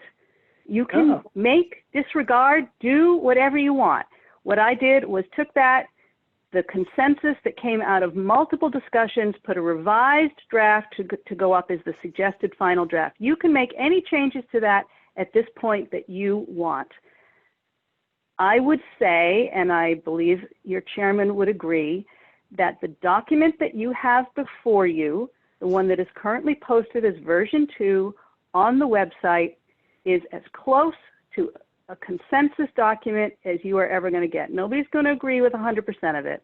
And then this final punch list was the late breaking stuff that seemed significant enough to include for further discussion. That is, after all, why you have a public hearing and why we had all of these discussion groups. You guys may do whatever you like with this. I am one of those paid staff, so if you want to pay me for the next 8, 9, 10, 12 months to continue to do this and not have new regulations, that's fine. My day will go on, but to Charlene's point and Joe's point and everybody else who's been working on this for 2.5, 3 years, depending on how long it is, I don't think that you're benefiting yourself or your process by holding it open for endless rounds of discussion. You will always find points on which you can contend. At some point, you just have to accept a document. And you can accept that document with recommendations to put in there into the final draft, right? So you've got, that's why you set an effective date. So you can make all your final changes, post it so that people know what they're making applications under. We need time to adjust the map based on, whether or not you take these suggestions or not. There's your buffer period.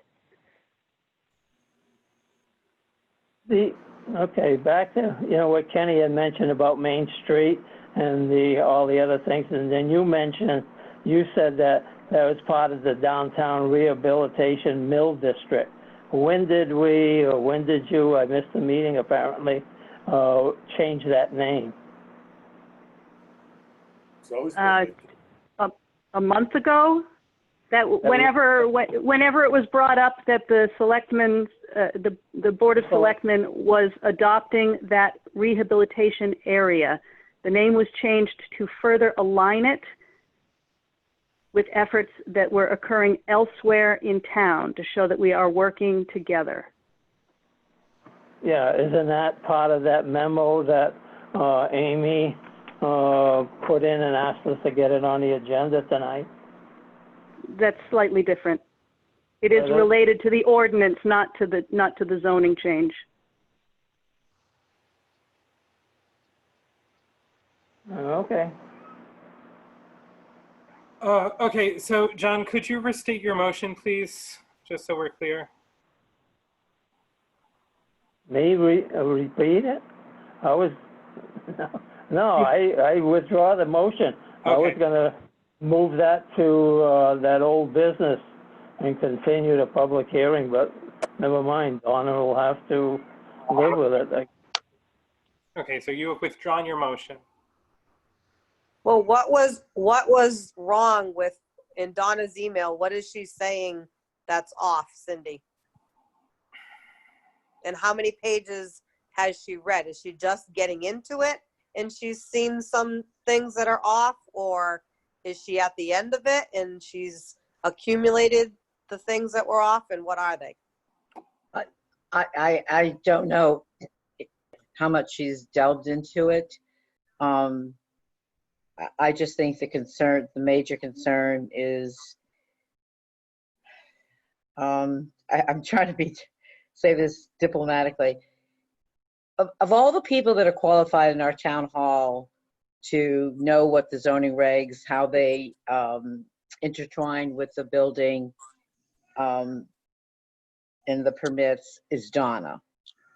I go upstairs and I get my decisions confirmed, or if I have questions, and one of those issues is coming up on the agenda. Everybody talks about you've been at this for 3 years. Well, you've been at it a lot longer, because I reviewed a lot of Mary Ann's work while I was going through these regulations. You basically, and then we went for a few months with John Filchek's document, but you basically have only been doing this part for a year. It was, we took this, John's document, we sort of ripped it apart, and we created what I think, generally is a pretty good document.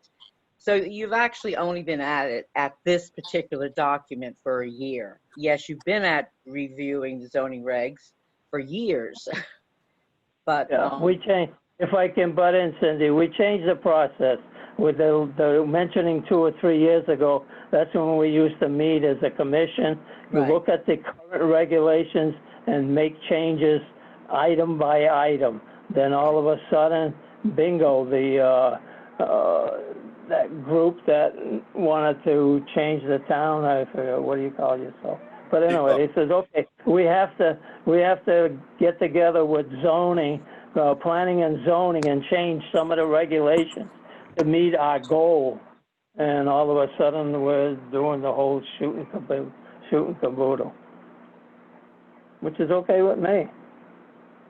Mr. Chairman, Mr. Lanky.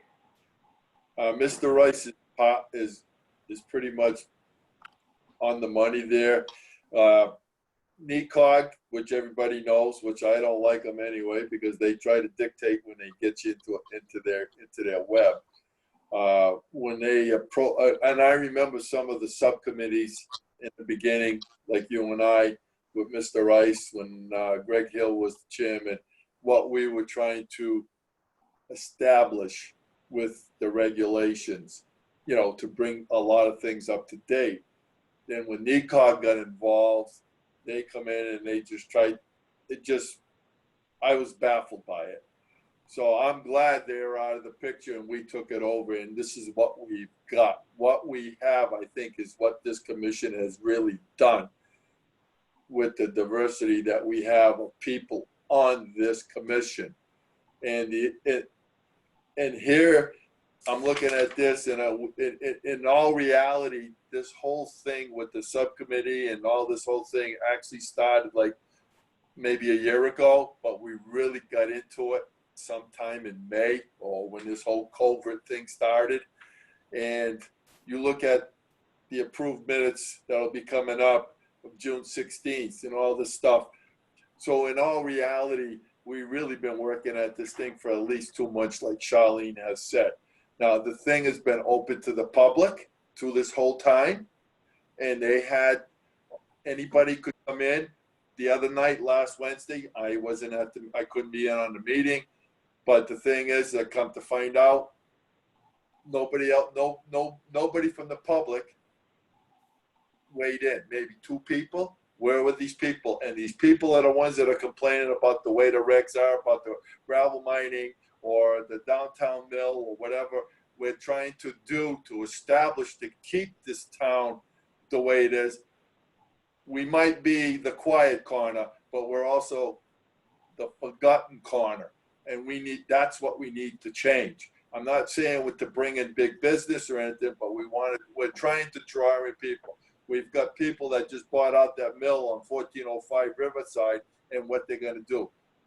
I met with them people, and what they want to do as putting in commercial or convert the part of it to put in maybe lawyers' offices, whatever, and do a nice pub restaurant thing in the old river mill thing where the dam is and everything.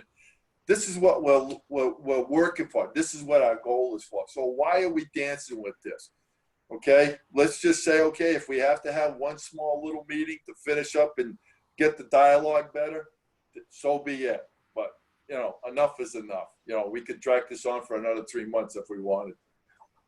With that, yeah, I would say, you know, I think, in my opinion, this document represents the consensus of this commission, the input of various individuals throughout our community.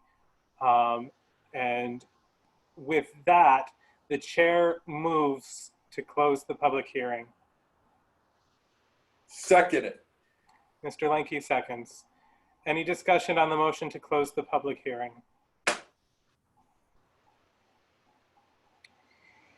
Hearing none, it will be a yes to close the public hearing, a no to keep it open. Mr. Lanky. John B. Lanky, yes. Michelle. Christine Chattel, yes. Mr. Santos. Ryan Santos, yes. Ms. DeRosiers. Missy DeRosiers, yes. Mr. Poplawski. Dave Poplawski, yes. Mr. Nelson, Christopher Nelson, yes. Ms. Langlois, Charlene Langlois, yes. Mr. Blackmer, Randy Blackmer, yes. Mr. Rice, John Rice, yes. Joseph Brody Brown, yes. Item 3, discuss public hearings and possible action. We will begin with the public hearing for application 20-12. I'll make a motion, John Rice, I'll make a motion that we approve application 20-12. I will second, Mr. Chairman. Motion has been made to approve application 20-12, made by Mr. Rice, seconded by Mr. Blanky. Any discussion on the motion? Mr. Chairman, Mr. Santos, I just want to address the waiver request. Are we allowing a waiver, number 1, to allow the project location map on sheets 1 and 2 to scale at 1 inch 1,000, and number 2, to allow the property survey to be shown at a scale of 1 inch equals 60 feet? We have to put that in part of the motion. I would add that to, ask John to add that to his motion. So Not be on it. the motion, that we add that to the. Well, that's what I asked at the beginning, these waivers, but yeah, I'm looking for the wording on both of those waivers, but if Brian, Yep, I read it word for word, John. then we're good, Brian. Yep, I read it word for word. You're a good man, Charlie Brown.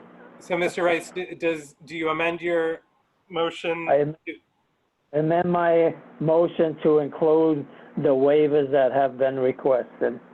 And Mr. Lenke, do you second that motion as amended? Great. Yes, I second it. Okay, motion has been amended and seconded as amended to approve application 20-12 with the waivers as read by Mr. Santos and as requested by the applicant. Any further discussion on the motion?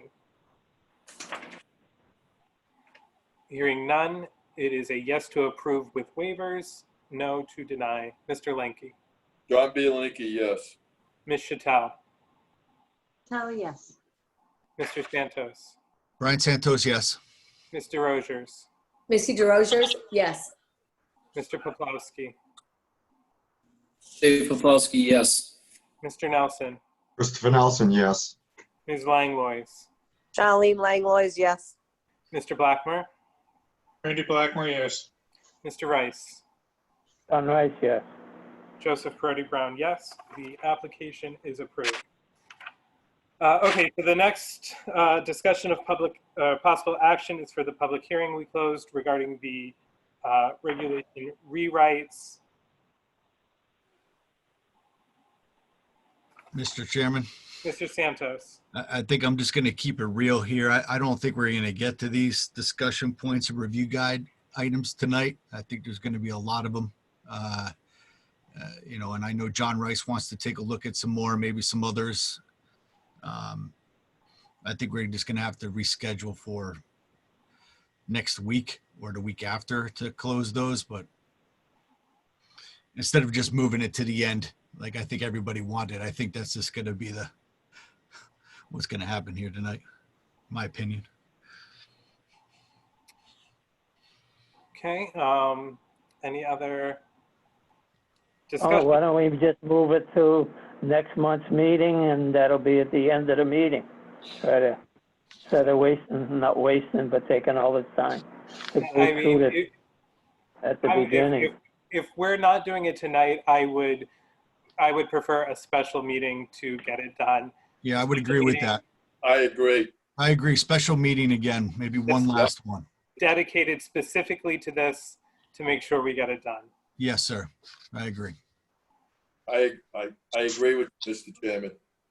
If you want, I'll make the motion for a special meeting on these items of item 4. Okay. Do you have a date and time in mind, Mr. Lenke? Whatever's available for everybody to get together. It could be a Monday, a Tuesday, or a Wednesday for all I. Would Tuesday, August 4th work for you, Mr. Lenke? Perfect. What time, Mr. Lenke? let's have it at 6 o'clock because we know we're gonna be on this thing for 2 to 3 hours, so we get it over with. Mr. Lenke has moved to table the discussion of the public hearing of the regulation, proposed regulation to Tuesday, August 4th at 6 p.m. I'll second. Mr. Santos seconds the motion. Any discussion on the motion? Hearing none, it is a yes to table, a no to get at it tonight. Mr. Lenke. John B. Linky, yes. Mr. Hill. I'm sorry, Mr. Hill, no. Sorry, Mr. Santos. Brian Santos, yes.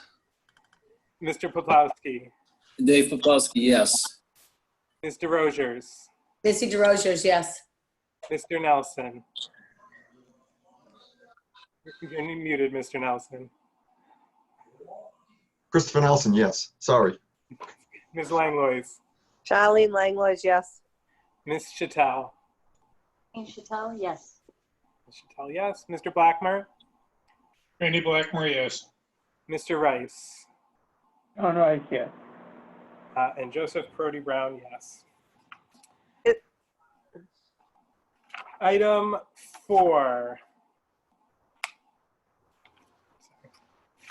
I lost my agenda.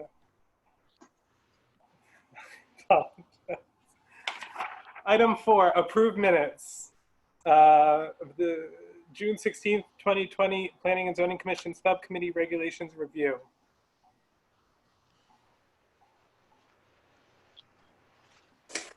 I'll make a motion to accept the minutes as written, June 16th. I'll second it. Motion made by Mr. Santos, seconded by Ms. Langlois. Any discussion on the motion? Hearing none, I'm just going to call, instead of a roll call, I'm just going to call for a voice vote. Yes, no, and abstention. No, actually, I guess that won't work. I'm sorry. I was trying to be efficient, but it's not going to work. Mr. Lenke. John B. Linky, yes. Mr. Santos. Brian Santos, yes. Mr. Poplawski. Oh.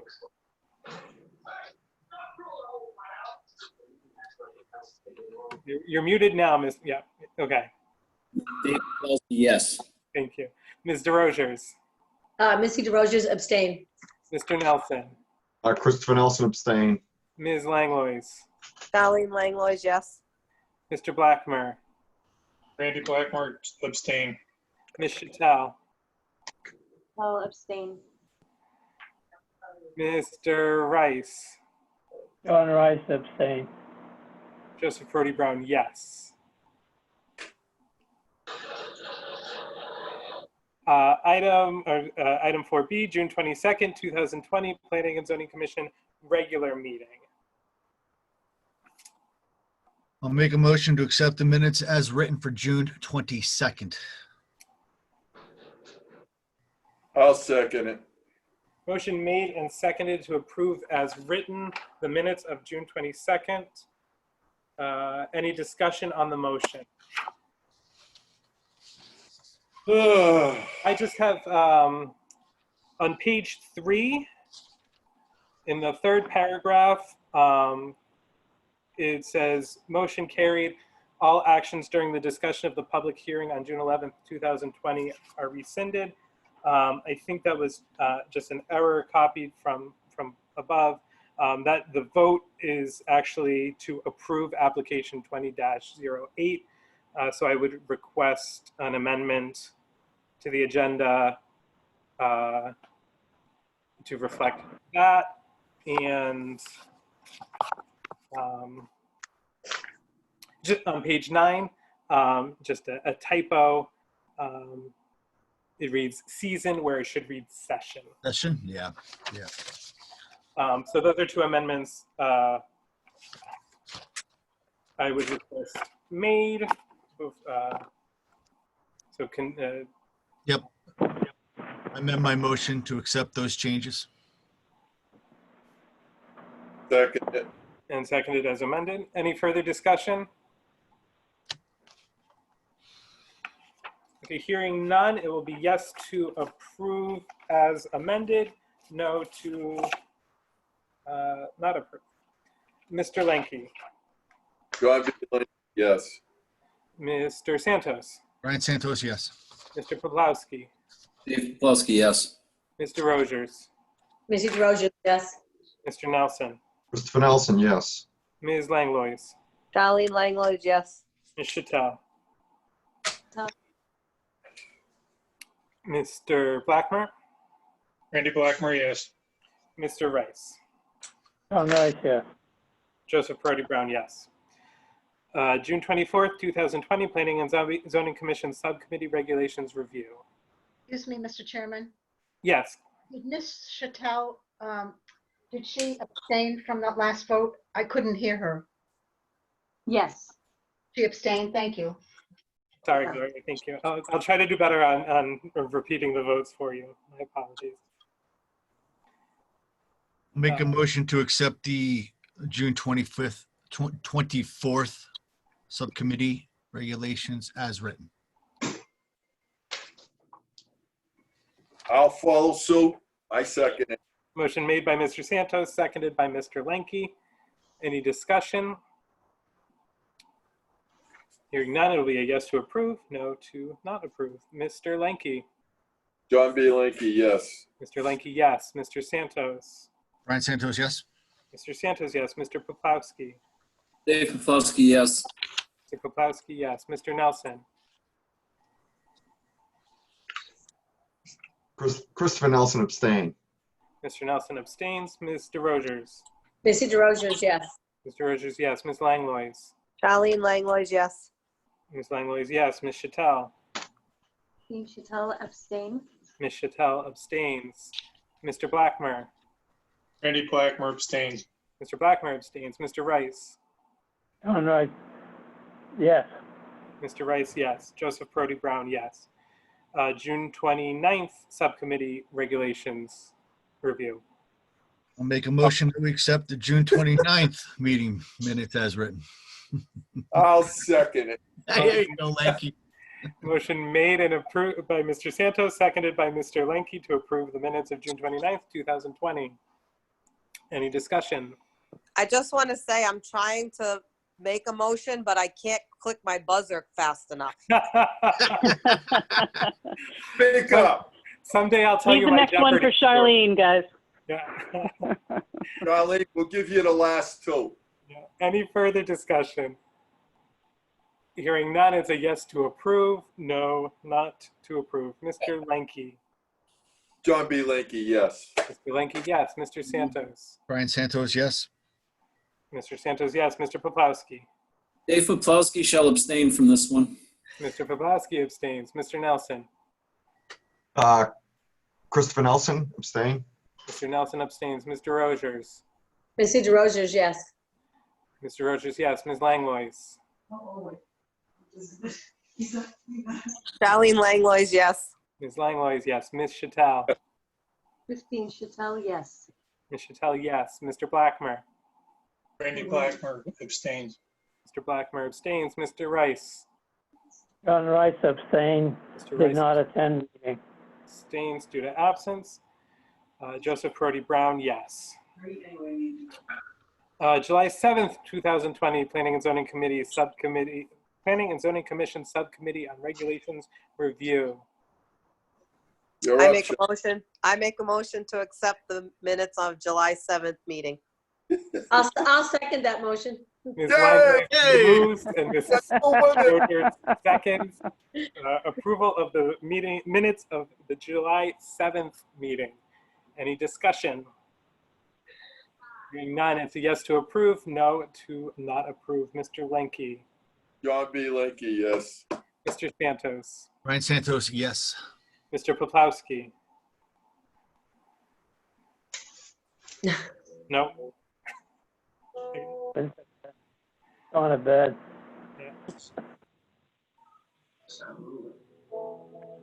Unmute, yes. Dave Paplowski, yes. Mr. Poplawski, yes. Mr. Nelson, Christopher Nelson abstained. Mr. Nelson abstains. Mr. Rogers? Missy DeRoziers, yes. Ms. DeRoziers, yes. Ms. Langlois? Charlene Langlois, yes. Ms. Langlois, yes. Ms. Chattel? Christine Chattel, abstain. Ms. Chattel abstains. Mr. Blackmer? Randy Blackmer abstains. Mr. Blackmer abstains. Mr. Rice? John Rice abstained, did not attend. Mr. Rice abstains due to absence. Joseph Brody Brown, yes. July 14th, 2020, Planning and Zoning Commission Subcommittee Regulations Review. Come on, Charlene. I make a motion to approve the July 14 minutes as is. I second that motion. Motion made by Ms. Langlois, seconded by Ms. Rogers to approve the minutes of the July 14th, 2020 meeting. Any discussion? Hearing none, it's a yes to approve, no to not. Mr. Lenke? John B. Linky, yes. Mr. Santos? Brian Santos abstain. Mr. Santos abstains. Mr. Poplawski? Dave Paplowski, abstain. Mr. Poplawski abstains. Mr. Nelson? Christopher Nelson abstained because of absence. Mr. Nelson abstains due to absence. Mr. Rogers? Missy DeRoziers, yes. Mr. Rogers, yes. Ms. Langlois? Charlene Langlois, yes. Ms. Langlois, yes. Ms. Chattel? Christine Chattel, abstain. Ms. Chattel abstains. Mr. Blackmer? Randy Blackmer abstains, absent. Mr. Blackmer abstains due to absence. Mr. Rice? John Rice abstained, absent. Mr. Rice abstains due to absence. Joseph Brody Brown, yes. Item 5, applications received. Planning and Zoning Commission, application 20-15. Applicant Strategic Commercial Realty Incorporated, doing business as Ross and Materials, for property at 0363 Aquatic Town Farm Road. Owner River Junction Estates, LLC, map 156, block 8, lot 7, zone RA 80, renewal of gravel mining operation. For the applicant. For the record, once again, David Held, professional engineer and land surveyor with Provost and Rivero.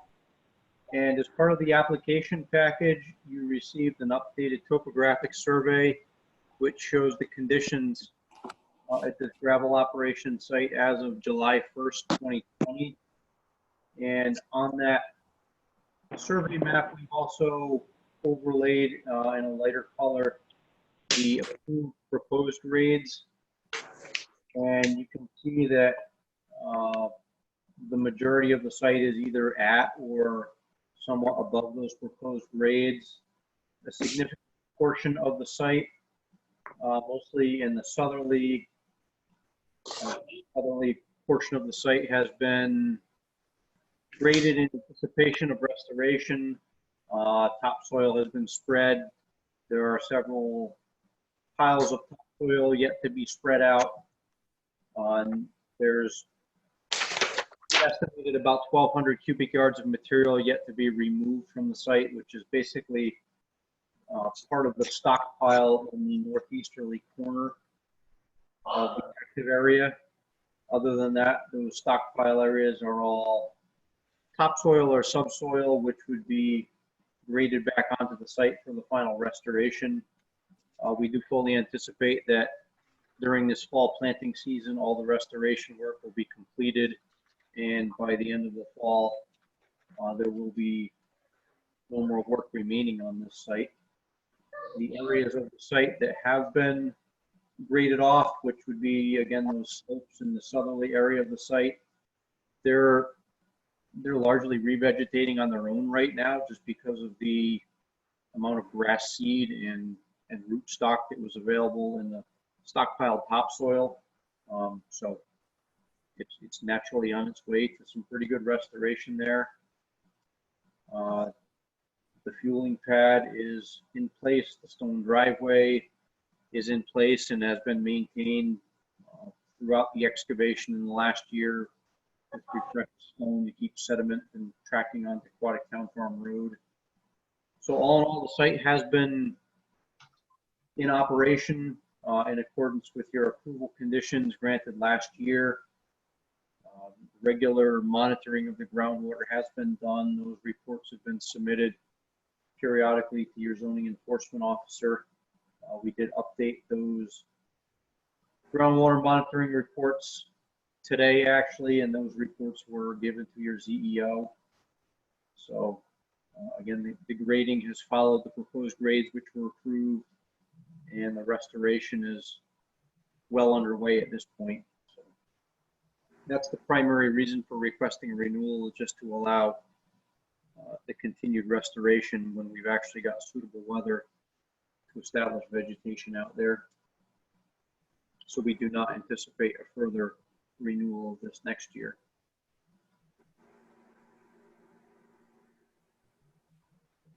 Thank you, Mr. Held. Any questions from the commission for Mr. Held, for the applicant?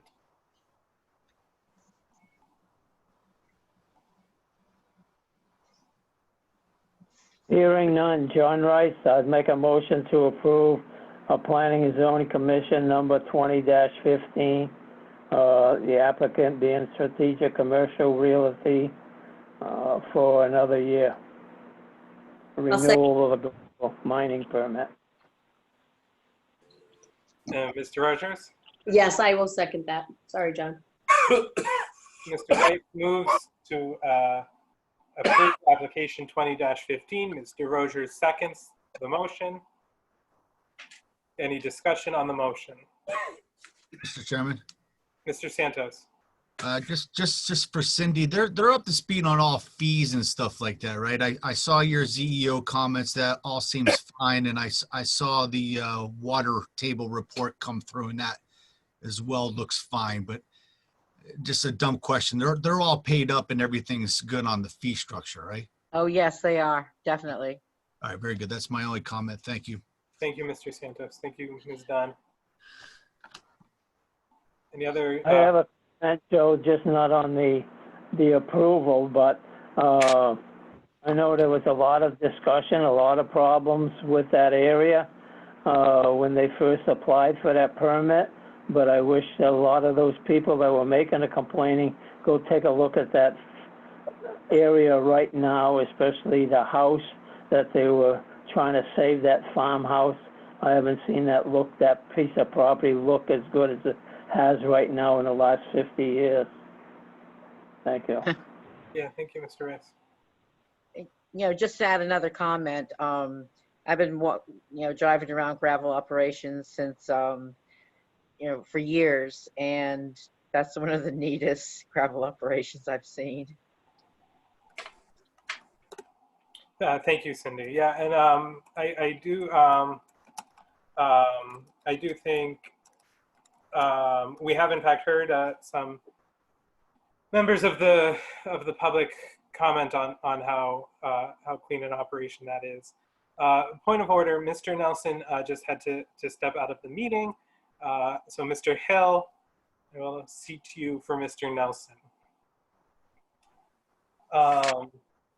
Any further discussion on the motion to approve application 20-15?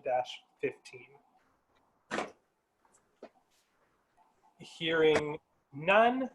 Yes to approve, no to deny. Mr. Lenke? John B. Lenke, yes. Mr. Hill? Gone to bed. He's there. Yeah, sometimes there's a delay, but Mr. Santos? Brian Santos, yes. Mr. Poplawski? Dave Poplawski, yes. Mr. Rogers? Missy DeRozers, yes. Ms. Langlois? Darlene Langlois, yes. Mr. Blackmer? Randy Blackmer, yes. Mr. Rice? John Rice, yeah. Mr. Hill? Looks like he's Hey, frozen. No, I can see him move. His It's eyes definitely move. still there. Yep. Alvin. He's gone. In. Alvin, yes or no, pal? Well, Oh, he's, Yeah, he must be laggy. So, Alvin, Chris had to leave the meeting, so you've been seated again for Mr. Nelson. oh, okay. For application 20-15? Application 20-15, yes. Yes. Thank you, Mr. Hill. Joseph Brody Brown, yes. Did you ask Christine? I didn't hear her. Nope, I missed her. Thank you, Cindy. Ms. Chattal? Christine Chattel, yes. Ms. Chattel, yes. Thank you, Ms. Dunn. The squares keep moving, and I miss people, so thank you. Application item 6: applications received after agenda posted. None. None. Excellent. Item 7: citizens' comments.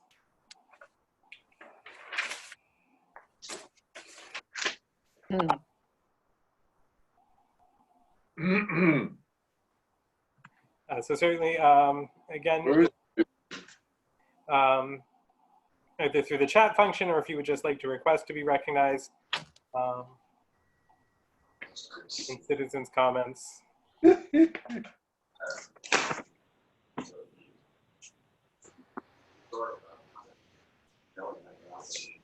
If I happen to disappear, I have 2% battery left, but I'm trying to hang on. And I'm plugged in. I've been plugged in the whole time. So anyway, carry on. Hearing no citizens' comments at this time, I shall move on. Item 8: reports of officers and staff. Director of Planning and Development.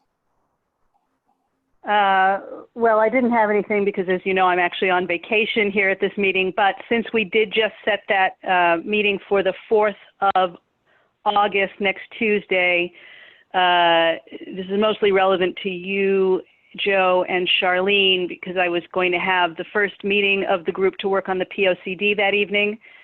So I will have to reschedule that. I will remind the commission that the POCD is actually, by statute, the responsibility of the commission, but I'm trying to put together a more wide-ranging working group.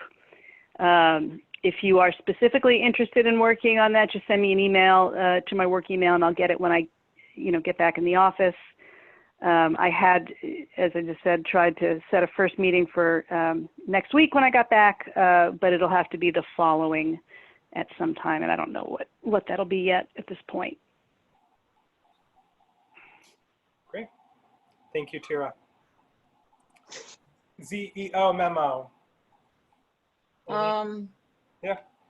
You notice that the cash bond for J&J DBA Rick DeRosia was paid. It's in the records. The other thing is that were there any comments on my miscellaneous business when discussing how 5 Wrightson Drive and Tottenham Pond Road received their building permits to redo the properties? I did a little research on that after our discussion at one of the meetings. They are in compliance. And I think everything else is, I listed all the home occupations I've issued since you gave me that exclusive decision to do that action. And building permits and COs were not available this month to me. Donna was on vacation last week. And that's it. The rest will come under other business. Yeah. Yes. Yeah. Thank you, Ms. Dunn. I have a question for Cindy, Mr. Chairman. Mr. Rice. Cindy, on that home occupation, 1073 Quartertown Farm, that Dave's small engine repair. Yes. I know you approved it, but was there any, I would have liked to seen some kind of hours of operation, because I know you said no excessive equipment noise in that condition, but that's debatable what excessive noise is. I just would have preferred you to set hours of operation, because he could be out there repairing a chainsaw or some type of equipment at 10, 11 o'clock at night, Well, that's interesting because future consideration, that's all. All right, when but it comes to that type of equipment, that's interesting because hours of operation for businesses is coming up later on in the our discussion here tonight, and I would have to look at the regulations to see if the home occ controls the hours operation. And I can do that while we're talking. I have them right here. But thank you. Thank you, Cindy. Thank you, John. Any other questions for Ms. Dunn? Okay. We have the Town of Thompson budget reports for the month and the planning and zoning open purchase orders. Any questions about those? Nope. I have a question. Tara, looking Yeah. at that with you professional services, that Edit World, what type of contract was that? Or have you placed a contract for that already? Because you seem to Sorry. indicate before that they're reviewing it or they have reviewed it. Yeah, it's an online service, so Right. it gets paid up front based on the number of words. So that has been paid for. It was exactly what the estimate was, around 750. I already put that through with Orla because it had to be done up front on the credit card. Because I looked up that Edit World, okay, to see who they were, and they did have, posted 3 different things, people that could review different things, and it was by an hourly base fee. So that's why I was wondering what type of contract you got for that. No, it's a per word fee is what we paid, and just a flat fee based on the size of the document. So I've been going back and forth with a gentleman named Jackson, who his DBA is Text World, and he sent me the final corrected draft for formatting, grammar, all that kind of thing within the last couple days. So I've got it in hand. And that cost was what, $750, you said?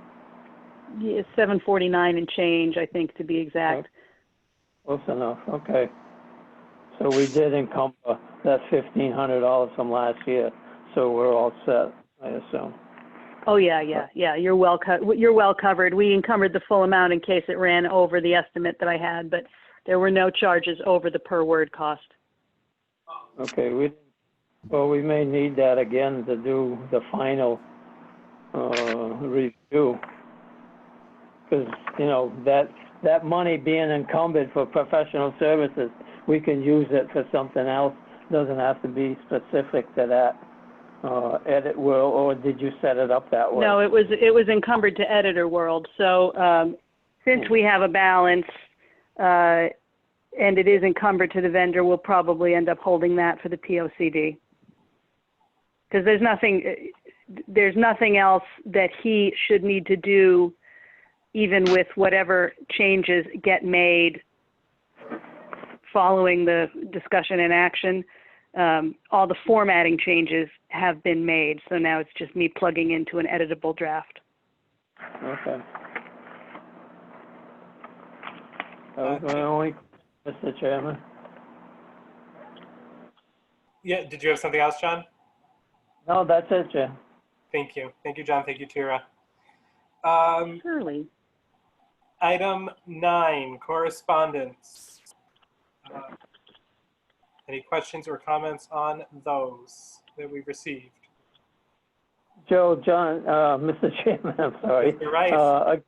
I'm noticing the Board of Appeals in Webster or Dudley. You see where they're having their meetings in-house? Did you notice that? That it's in a room? I did not notice that. Pardon? I did not notice that, but you're right. I'm wondering how they do that, and we can't. Well, yeah. Gloria, don't you work for them in Webster? No, Dudley. Oh, Dudley, okay, all right, sorry. Well, it's state by state, so they must have Yeah, state this was authorization. Douglas. Yeah, the 2 that we received were Douglas Planning Board, and I noticed the public hearings that they have is, I don't have it here, but I have it somewhere in this pile, but I noticed that they have it The in-house. resource room. Yeah, you're right. Community meeting room. If they are set up for live streaming or some other interactive means for the public, because I think the meeting requirements in Massachusetts for numbers are about the same as Connecticut. So they're either ignoring them or they're set up to somehow allow the public to comment remotely. What's our number for the town hall, 25. 25 people. Wow. Yep. So if they're 13 25, 25 with 6-foot separation. So it couldn't be in Yeah. town hall. It would have to be in the library. And in a meeting like tonight, I think at one point we had 28, 29, 30. So you'd have a real compliance problem there. I will once again go on record to say, I don't think we should ever go back to in-person meetings. I think the public is more served by being able to dial in from their homes. But, you know, it will be whatever it will be in the end. I happen to disagree with that, but is just the public hearing that you had, a couple of public hearings, there was only 3 people that were there that attended it from what I read? For the question and answer and the public. So yeah, the question and answer had, we had, I think, 3 members of the public make comments. Yep. Yeah. And in the public hearing, there were a handful more there, but I don't know if everyone's, and same with the question and answer. At both meetings, there were people present who did not comment. I think if we pay money to get a setup where it can be recorded in-house, I personally do not like Zoom. Why it is convenient if you can just flip on your phone wherever you're at on vacation, that's great, but I think that always should be an option. But I also think that we really need to be in a room together and see feelings, and like that needs to happen. This is so impersonable that I can feel it. But so we can work on maybe getting some money to get the town hall on TV or do something. We've been talking about that for probably only 6 months. I'm sure it's only been that long, but it feels like longer than that. We need to get up to speed with our meetings. Well, there's a request out for an intern right now for hiring an intern. Maybe that's something they could work on. Getting up to speed with a live camera, get it on like all the other towns do. Putnam or anybody else, you can go on a site and watch any meeting you want. Mr. Chairman, if I may just share information, we actually have live streaming camera equipment, currently working with the tech department from the school to do a hybrid meeting in the not so distant future, hopefully in September, where we'd actually be utilizing Zoom, live stream, and live meeting all at the same time. Great. Thank you very much for that information, Ms. St. Ange. Appreciate it. I think that's great. I think that's a really exciting development for us. Thank you. Sarah, is that something that when they hire a new intern that he could expedite that process rather than waiting on the school? Because as you know, the school is pretty much up in the air how they're going to be doing that. So I don't know if they'll have personnel available to help us. Yeah, that's not the intent for the social media intern. It's more assisting with some administrative stuff with the websites and Facebook. I'm not saying it couldn't ever incorporate it, but it's only a 10 to 12 hour a week position. So, you know, that would be a very limited number of hours that intern could put into being available at night for meetings. And this is Amy St. Ange again. Quite the contrary, Tracy from the technology department, IT, with the school is currently working on it for me. So yeah, there won't be any delay in putting this together. Yeah. And by the same token, even if if we do hire, or Amy hires somebody, a tech person, that I'm thinking that he's probably limited to the budget. That's why he's only working 12 hours. But we have money in our budget for professional services, and we could pay that individual to do these meetings. Just a thought. Yeah, something to consider going forward. Yeah, thank you, John. Keep ourselves separate. Item 10, signing of Mylar. There is none. Item 11, old business. 11A, Brickyard Road bonding and reclamation. I saw, Cindy mentioned in her memo that, that she'd reached out and that he's going to keep us posted on his progress. Yes, I will. Yep. Anything else to add there, Cindy? No, he was just, very, very thrilled that, he can start work on it and with approval that the money will go to him. Great. Excellent. Item 11B, cash bond, planning and zoning application 20-08, applicant J&J Construction LLC. The amount of $28,200 was posted on June 26, 2020. That was mentioned in Cindy's email as well. And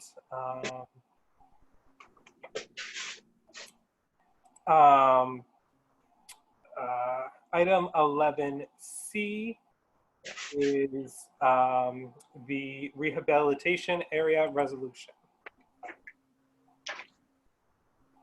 And then Amy, did you want to speak on that? Yes, absolutely. Thank you, Mr. Chairman.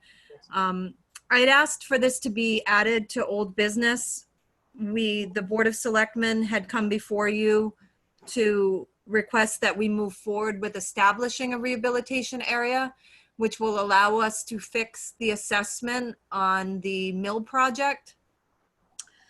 So the resolution has been put together. The only question and the piece that's missing is whether or not we make changes to the map, which my fellow selectman Ken Beausoleil had mentioned earlier this evening. So what we're looking for at this point is really your stamp of approval to move forward with the resolution so that at Tuesday night's Board of Selectmen meeting, we can approve it. And any changes to the map that you might wish to make.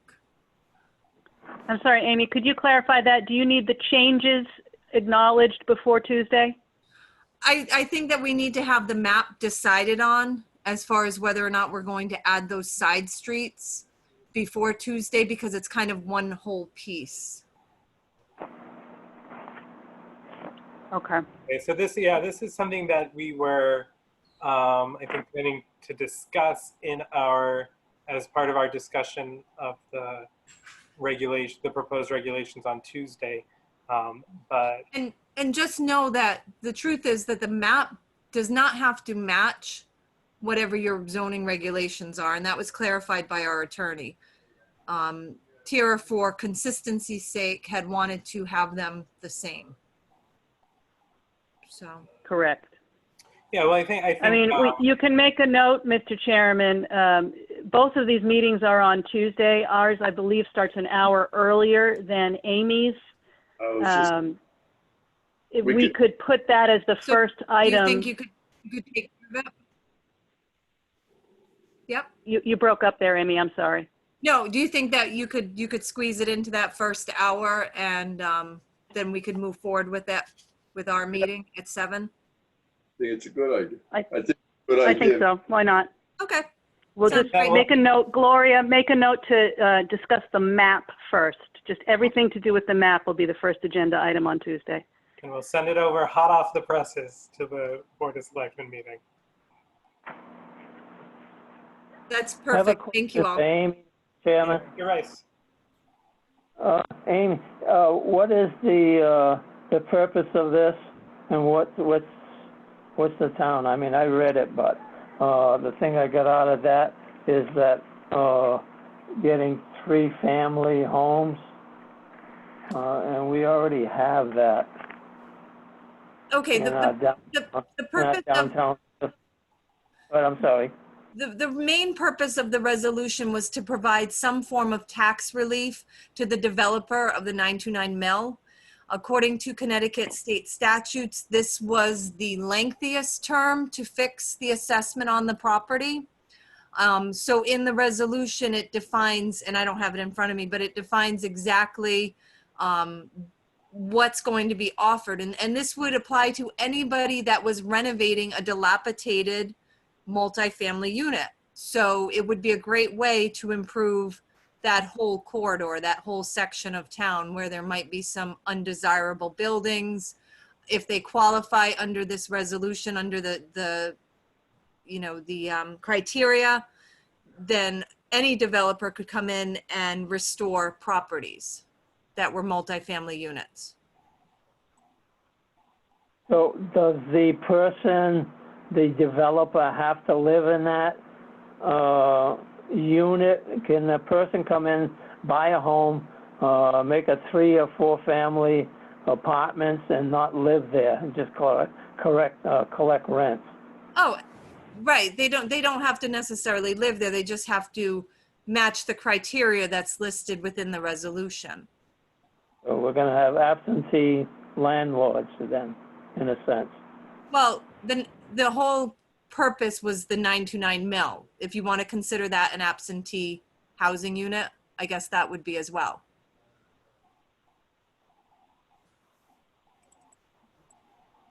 Yeah, I'm all for giving the people that developing that mill all the breaks that we can afford, but I'm not. I guess I got to see the map to see. I'm just concerned that It goes hand in always, hand, John. You can't offer it to one and not offer it to others within the rehabilitation district. well, then we have to change the rehabilitation district. Is that what I'm saying? I'm just so used to seeing these dilapidated buildings in Putnam, and you ask the question, oh, the landlord doesn't live here. He just collects the rent. I.e., there's a building that's in 3 rows that probably everybody knows. Landlord, and look at that building. There's 2 buildings there that are well kept up and everything else. The other one, the landlord just collects the rent, and it's going to fall into the ground one of these days. So John, a landlord who is ignoring their property does not benefit from this resolution. The only developer who benefits from, or landlord who benefits from the resolution is one who is making material improvements. So if anything, this could incentivize some landlords who may or may not live in their buildings to improve their properties. That is the whole point. So there is no downside. It doesn't, and you can say that it invites in more multifamily housing. You could make that case or not. But even if somebody comes in with the intention of having more multifamily housing, if they let it run down, they don't get the benefit of the assessment break. It's to encourage good behavior.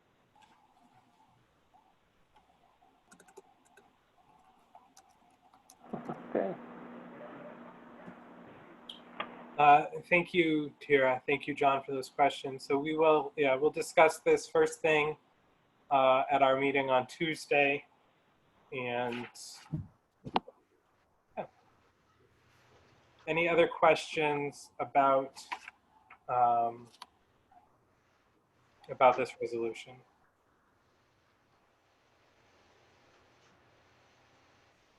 Okay, thank you. Item 12, new business. 12A, discussion of updates to website landing page for planning and zoning. I think we can table that for another time, Mr. Chairman. I don't think anybody's got the energy for that tonight. Gotcha. I think that's a great idea. There's no objection. None. Hearing none. Mr. Chairman, just so I have on it, what's the website landing page? What is that? What are you talking? So Is that when I go on, look up planning and zoning? Yeah, exactly. It's our first page. It's the planning and zoning front page. So more or less the cover sheet. Okay. Yeah, exactly. Item B, memo Mason House Country Inn amenities, letter from J&D Engineers, and this ties as well to item C. Right, so, Okay. yeah, go ahead, Cindy. I'm looking for it. I apologize. So they basically, what they want to do is they want to put a spa in the original intention. And is Janet still here? Yes, she is. Yes, Okay. yes, I am. So if you want to talk on the original intention of it from your memo, Janet? Sure. The owner of the Mason House, they just started, planning what can their facility offer that will be good amenities for their customers. And they thought about, like a like a spa for massages and whirlpools, and it would be also a salon area for hairdos and updos for weddings and so on and so forth. And they just threw all these ideas out to me, and I said, well, let's share these ideas with the town. I think they're permitted in the country inn zoning regulations as they exist, and I believe they are. But since then, I mean, zoning's in the process of changing, and then they recently had the idea that perhaps under the new zoning regulations, they may be able to offer membership, like a membership to the spa, so that you could get, you know, monthly massages or weekly massages. And that's something that, to me, I mean, Cindy can correct me if I'm wrong, but that's something that to me is clearly not permitted in the existing zoning regulations, but probably would be potentially as a neighborhood limited enterprise in the new regulations. And so the Mason House, I mean, that's what they'd like to do, and they're kind of consulting the town and seeing what would be required. Okay, yeah, and Joanne's not with us, is she tonight? Joanne Bates, because she is the one that is managing the spa part of their operation. She was going to come on, so I don't know what happened. Last time I talked to her was earlier today. So anyways, basically with what Janet said, they want to open it up to the public.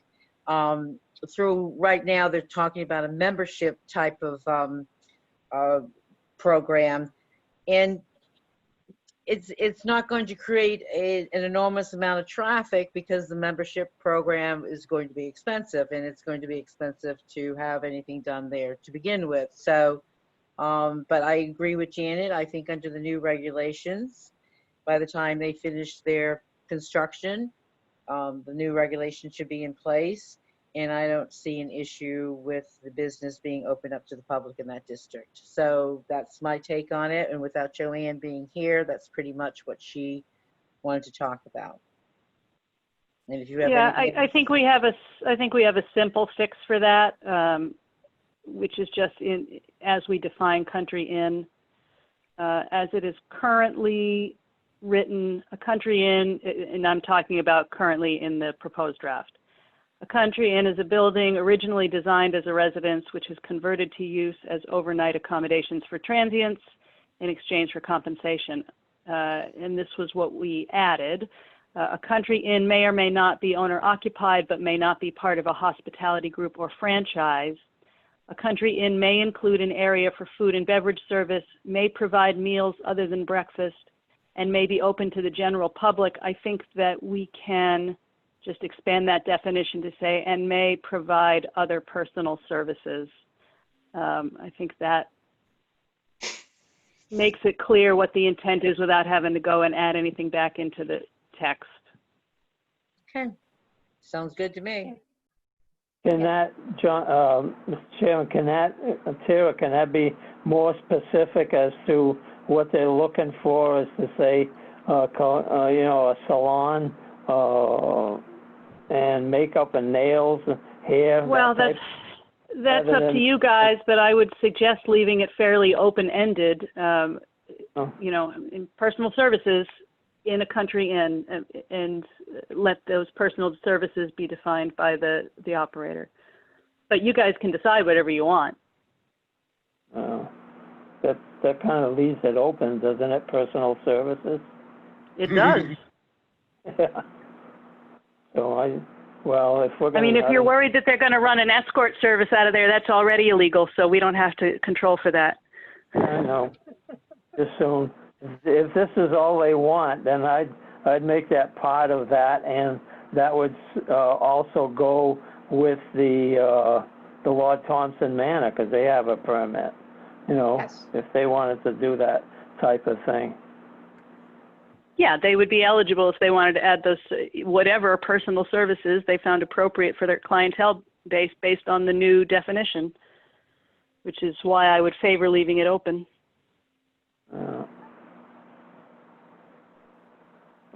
Yeah, but Yeah, okay. You're opening the services to whatever we interpret or anybody interprets services. That's my problem with that. I'd be Yeah, I more- mean, are you super concerned that a high-end venue like the Mason House or Lord Thompson Manor is going to be offering unwelcome types of personal services? Never can. Not the present ownership. They sell the place down the road. Who knows what's going to be in there? It's already in the regs. What's the problem with specifying exactly what they want? Well, then you would have to do like teeth whitening, nail clipping. Like you'd have to be so specific that we're back to 5,000 pages in our regs.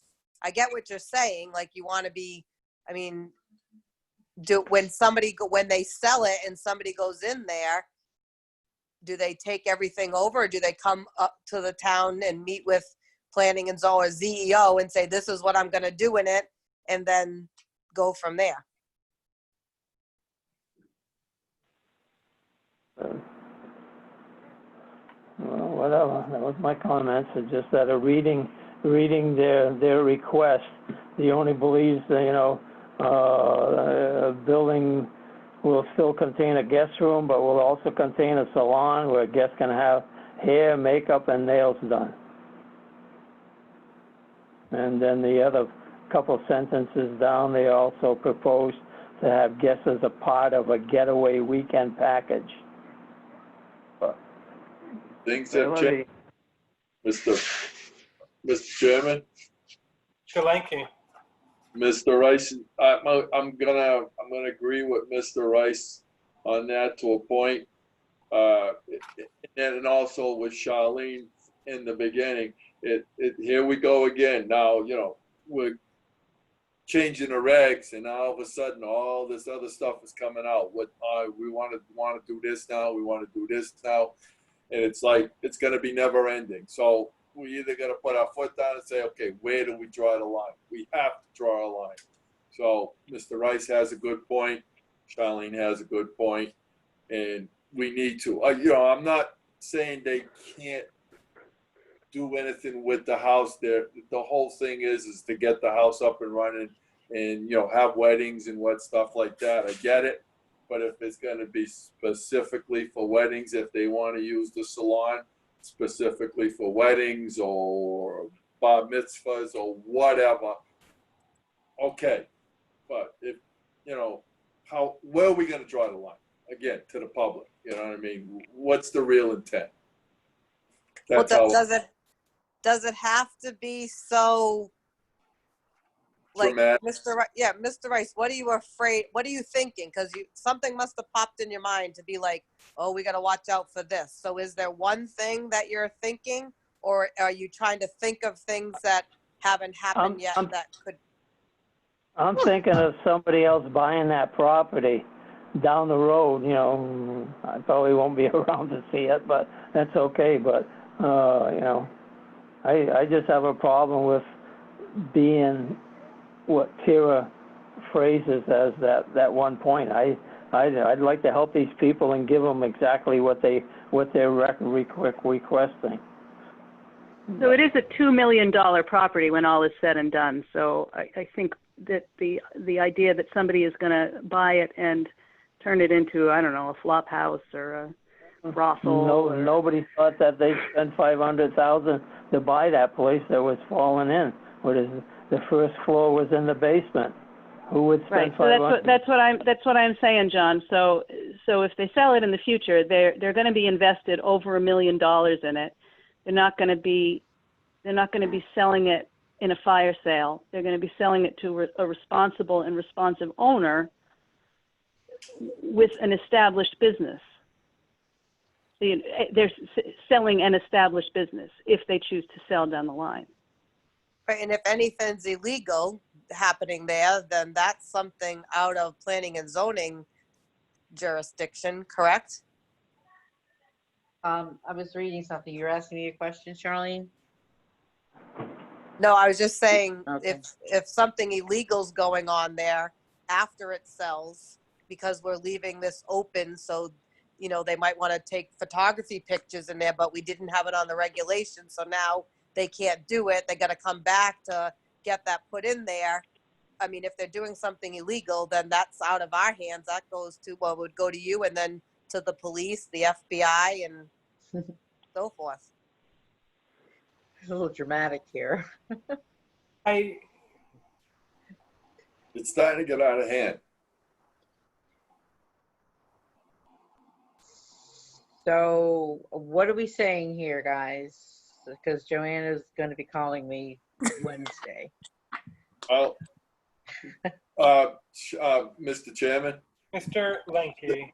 to Cynthia, if this Ms. Bates is going to call you Wednesday, you need to find out, in my opinion, the whole intent of this. You know, if they add this, is it going to be specifically for weddings and et cetera, et cetera? And if they want to go to the public, then give us a little bit more specifics. Because Okay. like, I think that's what she was going to do tonight, but Yeah. like I said, I don't know why she's not here. well, I give you the specifics, and then I'll Mr. make. Chairman, John, did you get the memo from Janet, J&D Engineering about the two-tier? I looked at it. Yes, I've seen it. Yeah. I've seen it. John Linke. I don't know. They spell out everything they're gonna do, so I don't think we have to postpone it. I don't know what your pleasure is, Mr. Chairman. Just make a motion that we amend regulations for the. That's so if it's in the regulations, that's what we're talking about Tuesday. It's part of a closed hearing. If we're giving, this seems more along the lines of someone's come to us for some, not informal, but right, like when we tell applicants to come before us, ahead of time. Yeah, right. Much like this developer has done from the very beginning, right? Even before they did an application, we met with them. My sense seems to be, right, we talk a lot about intensity of use, and a salon or spa that's being used by the wedding guests that are already staying at the property, doesn't intensify the use, which as Janet mentioned in her memo, right? Lord Thompson Manor already advertises this on their website, right? They've got the spa area in the cottage house that they use for their wedding weekend guests. So that's where I sort of fall on it. If it's not, I think having the open to the public spa is a more intensive use than having it as an amenity for the weekend guests, and not just the wedding guests, anyone who's staying for the weekend, right? If you're already staying there, the use of the spa doesn't necessarily change much in my mind. Good point. I agree with you, Joe. That's why I'm saying but then when you start adding what Tara was saying is it changes the scope. Is that I said, like I mentioned before, I agree with this letter that I'm looking at, and also their I guess we can develop that in the next meeting that we have, because Janet's requesting that owner-occupied dwelling be taken out of the regulations, which I agree. Well, yeah, that'll be a conversation for Tuesday. Right. I believe we've recommended What's your that. pleasure, Mr. Chairman, on this memo? Should we just give them a tentative that we're based on what they want to do in this letter from Janet, is that we agree with what they're requesting? That's as laid out in Janet's note. Yeah, I would think a salon and spa that is tied to, stays in the inn is well within the intention of a country inn. Right. I guess the thing we're having a problem with is that they also propose to offer couples massages and a whirlpool to guests as part of a getaway weekend package.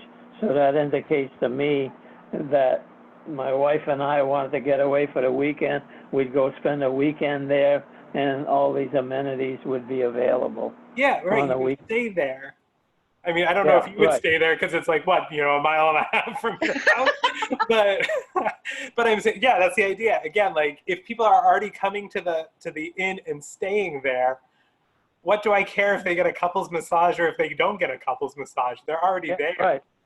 That's what I'm saying. So I agree with the intent or the content of this letter that Janet sent to us. Great. Leave it as is. That sounds wonderful. Does anyone else have any objections or concerns about that? Have we in some way made ourselves clear to you, Janet? Actually, I'm a little confused because I agree with you, Joe, that opening it to the public is an intensification, but that's actually kind of their next progression is what they're hoping they could do when the new regulations are put in, that it might fall into the framework. And it wouldn't be like walk-in open to the public. Like I said, it would be a membership type situation because during weekdays, they're mostly going to have an empty parking lot. Right. So they thought, they already have a parking lot designed. So. Heck, I'll walk over from my house in the middle of the week. Exactly. Or John and his wife can go when they're not sleeping over. That's right. Okay, so yeah. At least have to cut grass over there. But maybe, Janet, they could draft something of what they meant by a getaway weekend package, and then we could but John, approve that type of thing. John, if I may interrupt, that's the point. We're talking about beyond the weekend getaway package now. So this would be like local people would become members of the spa. And make appointments. Yeah, all right. Well, I think it would be nice to go to a spa in my hometown, no? Instead of driving out to the casino to get one. Yeah, so care services is care services is a use, according to the personal table. Services. Care services or daycares. Personal services. Gotcha. So I'm just trying to look at the table for that district. I don't see anything that fits right now. I guess unless you go retail stores. Well, my thought was a neighborhood limited enterprise because it's going to take place in a neighborhood without any additional exterior changes to the structure. No additional parking is required.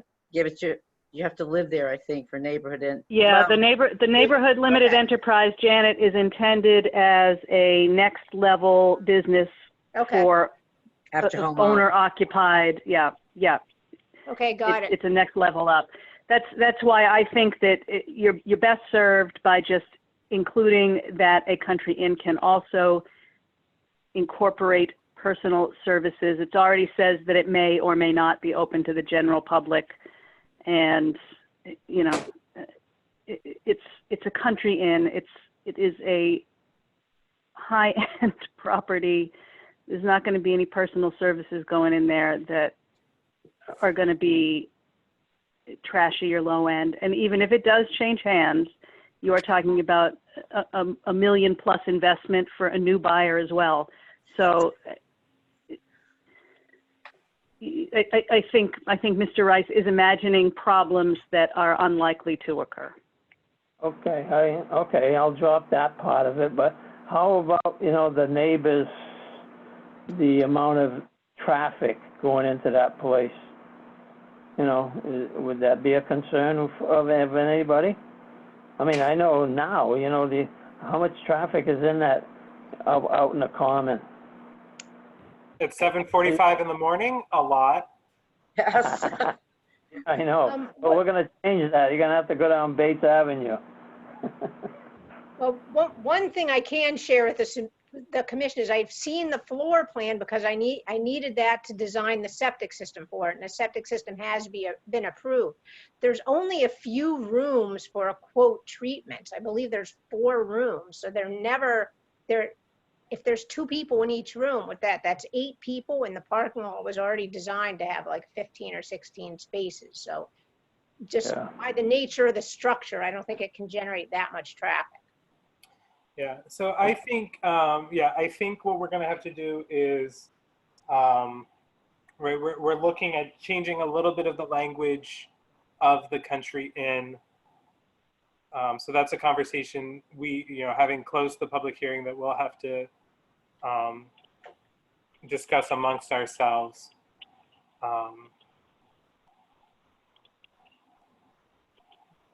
If that makes sense. So Tuesday night. Yeah, Tuesday night. Okay. Okay. Thank you. Thank you. So that covers both B and C of new business. Item D is complaint discussion of 999 Aquatic Town Farm Road, and Cindy has outlined this in her memo. No. Oh, never mind. I take it back. Proceed. Thank you. So Cindy, go ahead. Yeah, it's relatively simple. You have a business. Off the top of my head, well, I do have the paperwork here. But anyways, there's a business. He opens at 7. He personally goes in at 6:30, closes between 4:35, and depending on the season as to how busy he is working on Saturdays. And the neighbor is complaining that there is an excessive amount of noise, which Mr. Bellavance insists that there isn't. He's very careful. So what I'm asking of you, because I have looked at the regulations, I put in my note, I read the definition, and then I reread them today. I read the ordinances. Is there anywhere in our regulations, does anybody know, that says what time a business can open and what time they have to close, besides the gravel operation and besides a farm stand, seasonal farm stand? That's the only 2 places in our regulations where I see that there is limits on hours. But where do I find in the regulations, if this is indeed a violation, to violate, to send a letter and say you're making too much noise? That's pretty simple, but so both people are here. I don't know if they want to weigh in or if you want to ask any questions. The complainant's here and the person who owns the property is here. I've had discussions with both of them, and Mr. Bellavance feels that he's very respectful to the neighborhood. Yes, one time in the last couple of weeks, his grandson did go into the building. I think it was a Saturday night. He can correct me if I'm wrong. Did some repair on some motor vehicle parts for his personal automobile, and perhaps that was noisy. I don't know. He feels that it wasn't because the doors were closed. So for the members who have been on the commission for years and years and years, have you had an experience like this as to where a business is creating in someone's mind excessive noise? Oh, is it as a business, or is it something he was doing on his own? Is this something he's doing for hire? I mean, Oh yeah, he's a business. The gentleman is running a business. He has a business there. It's let me get, it's in the folder. I'm sorry.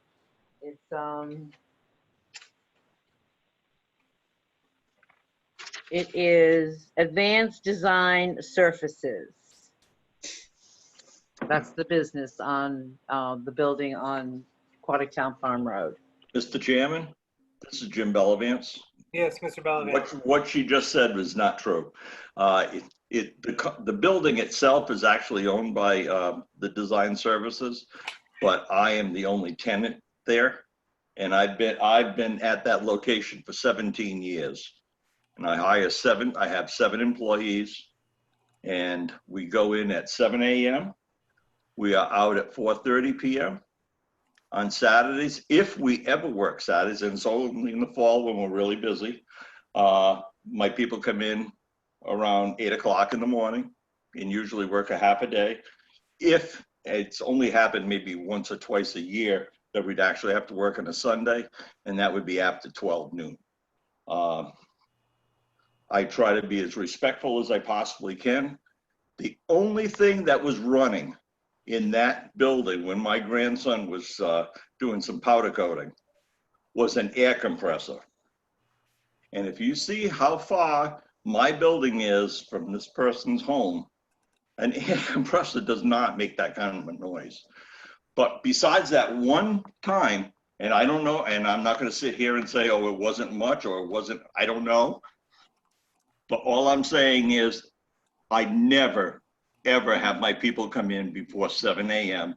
and I never have anybody there later than 7 o'clock at night.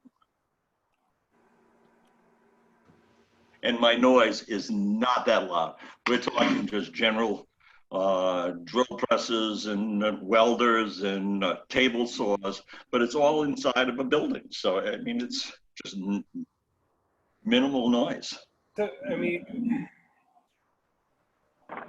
So Jim, Cindy, Jim, just to correct me, I'm looking at a property card that I pulled 10/15/2019, and that's the business name that it said the name of the current No, owner. you're absolutely correct. No, it would be in that, yes. Okay. I kind of I said, no, they're not working in there. Yes, they own the building. Okay. Yeah, All right. they're out of Jacksonville, Florida. Okay. All right. Sorry about that. right. Cindy, if I may help you. Yes. In that, if you go into regulations of Article 6, Section 9, the noise levels, and that'll give you in the residential, if that's, I don't know what area that is. I know where it's at, but I don't know if it's zone commercial, industrial. No, it's residential. It gives a certain amount of dBs that can be emitted off the property, 1 foot off the property. So take a look at that, and if need be, I don't know how to measure it, but we'd have to get some kind of a dB sound. Well, that's exactly, besides the hours, that I did look at that, and I just It have does to be say day, so what zone say that was in? well, it's R40. R40, so it's residential. Right. So it is restricted to the daytime. Where It does does it say? have residential day hours and residential night. So when you take that, but I guess Under the noise D- ordinance. Yeah. No, huh? Where was that? where did you find that the hours are? Article 6, Section 9. Page 43. If you look at the noise level standards, okay, and then it says what's emitted and the receptor. So it'll give you the residential day, residential night, meaning these are the dBs. In the daytime, it can be 55 or 45 at nighttime. Okay. Is that at any time though? Like anytime he could be in there? So if we take a decibel reading out there and the nighttime is 45, then he could work in there till midnight as long as it's 45, right? Oh, no, because then now you're restricted to whatever our daytime hours are or nighttime. I didn't look that up. I'm just helping Cindy. I would look at that. I did look at that, and I kind of like walked over it because where do we get the equipment to monitor the noise level? Who does that? How many times you do it? Have you ever used that regulation in the whole time you've been on the commission? Or Alvin, have you ever used that as a CEO? No, because I don't think we've ever had a complaint. Maybe that's something we have to look into, buying that type of equipment if they're expecting you to regulate that in our regulations. I don't even know if we mentioned it in the new regulations. Tara, do we mention that in the new regulations? We Noise level? purposefully did not include that for the precise reasons that you are mentioning. We have no means of measuring or enforcing it. Yep, So exactly. why does it stop us from not having regulations on it? All it is to go out and buy a meter that records the noise level. So we take it out because we don't have a noise level? Or hire an engineer to do that if we have a complaint? I don't know. That was something that was discussed months and months and months ago, and that was the reason it was taken out. That is what I can tell you. Mr. Chairman, can I say one more thing on this? Mr. Bellavance? I welcome anybody from your board to come down anytime you want, walk through. I am telling you, there is not a lot of noise here. You're making it sound like, I mean, I'm crushing stones over there. I'm telling you, this is just a normal inside shop. We do all kinds of just little specialty things. It's not that loud by any means. You stand on the road during the daytime, you're not going to hear anything.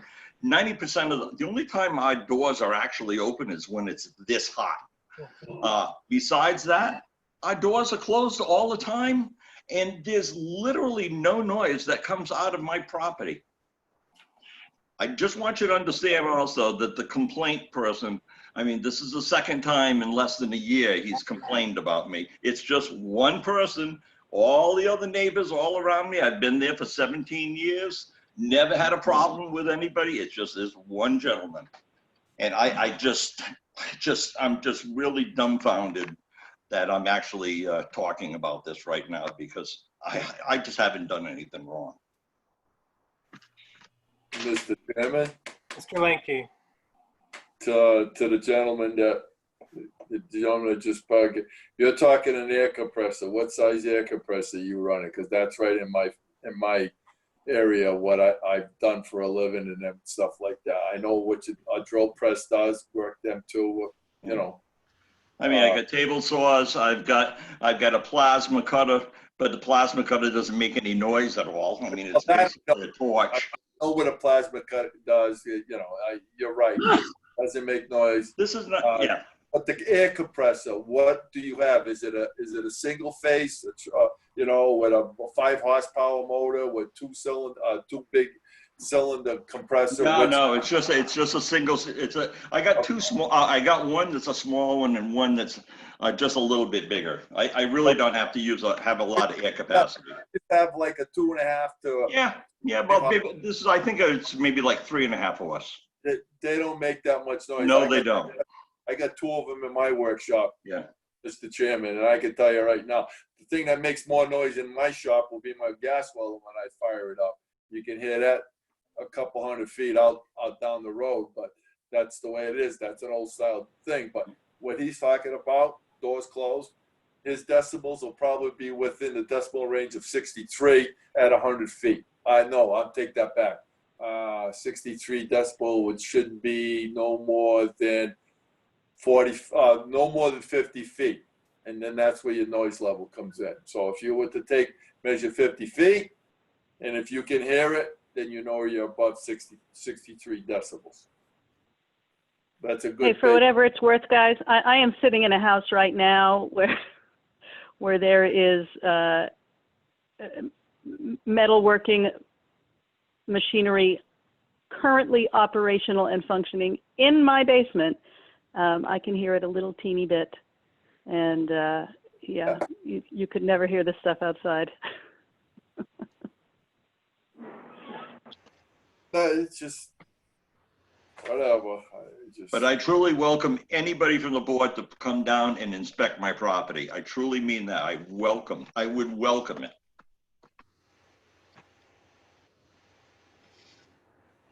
Well, and Cindy, you've been down there, yeah?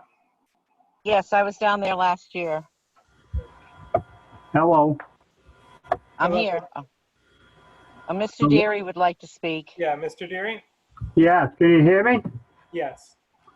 Yes, I've listened to everything my neighbor has explained to you people, and from the number of complaints that I handed in that his operation The only reason I put those complaints in was because he was operating prior to 7 o'clock. Apparently, he's off a little bit on his time. There were times when they were operating at 6 o'clock, 5:30, 6:30, quarter of 7. And one time recently, they were operating at from 10 to 12 o'clock in the evening. And these times, if I wanted to get up in the morning at 6:30, I'd set my alarm. Or even at night, when they were running at night one time, you couldn't fall asleep. What it is, it sounds like a hydraulic compressor, a cutoff machine. And it's it goes right through you, the noise, okay? And if somebody did go up there and listen to this, with that door open, it goes right across, and I hear it quite well, okay? I'm a shop teacher, retired high school teacher, vocational teacher, and I'm quite aware of machinery and so forth. And what he said about his people have never been there prior to 7 o'clock, like I said, that's a little bit of fabrication. That's his word against mine. And I'll have to talk to my neighbors and see if I can get their signature on a complaint form. I'm sure that would work much better. And if I can, they can answer the question for you, okay? And I can answer the question right now. When Cindy came out to my business, when you first complained last fall, I was going in before 7 o'clock in the morning because I knew nothing about any kind of a regulation. After that time, there is nobody. Yeah, my guys start pulling into the yard about 10 minutes of 7, 5 minutes of 7. I get there usually about 6:15 in the morning, but I'm not running anything. I just turn the equipment on. But my people used to go in early. Nobody goes in any after the first complaint that you made. I absolutely changed all my hours, and my employees do not go in there. And the one thing that you did mention, that 8 to 10, that's the one night that my grandson went there. I'd love to work this out with you. All you have to do is stop operating your machine prior to 7 o'clock in the morning, and don't operate that late at night, and I'd be happy. Other than that, it doesn't bother me. But that's what's been taking place. Within the last 2, 3, 4 weeks, people have been in there operating the machine. And I'm sure they're not going in there without you knowing it. So if we can work together on this, I'd be very happy, and make sure they don't go in before 7 o'clock in the morning. Can you do that? Cindy, Mr. Chairman, just a question for Mr. Bellavance. What type of cutting machines do you have? What's that? What type of cutting machines Almost do you have? everything's done with a high definition plasma cutter. Okay. Which literally doesn't make any noise. So you have no saw type things? Oh yeah, I mean, I got a large commercial bandsaw, but that's something I maybe use 2, 3 times a week. And it's not done at 7 o'clock in the morning. You know, my people start arriving at 10 minutes of 7, 5 minutes of 7, but we don't start work till after we have our morning meeting, which usually lasts till about 7:05, 7:10. And then everybody goes to work. But I don't see any reason why the people who work for me can't come in and pull into the driveway. It's not like they're spinning their tires out there or doing anything. All they're doing is parking their car and walking in the building. We're not making any noise before 7.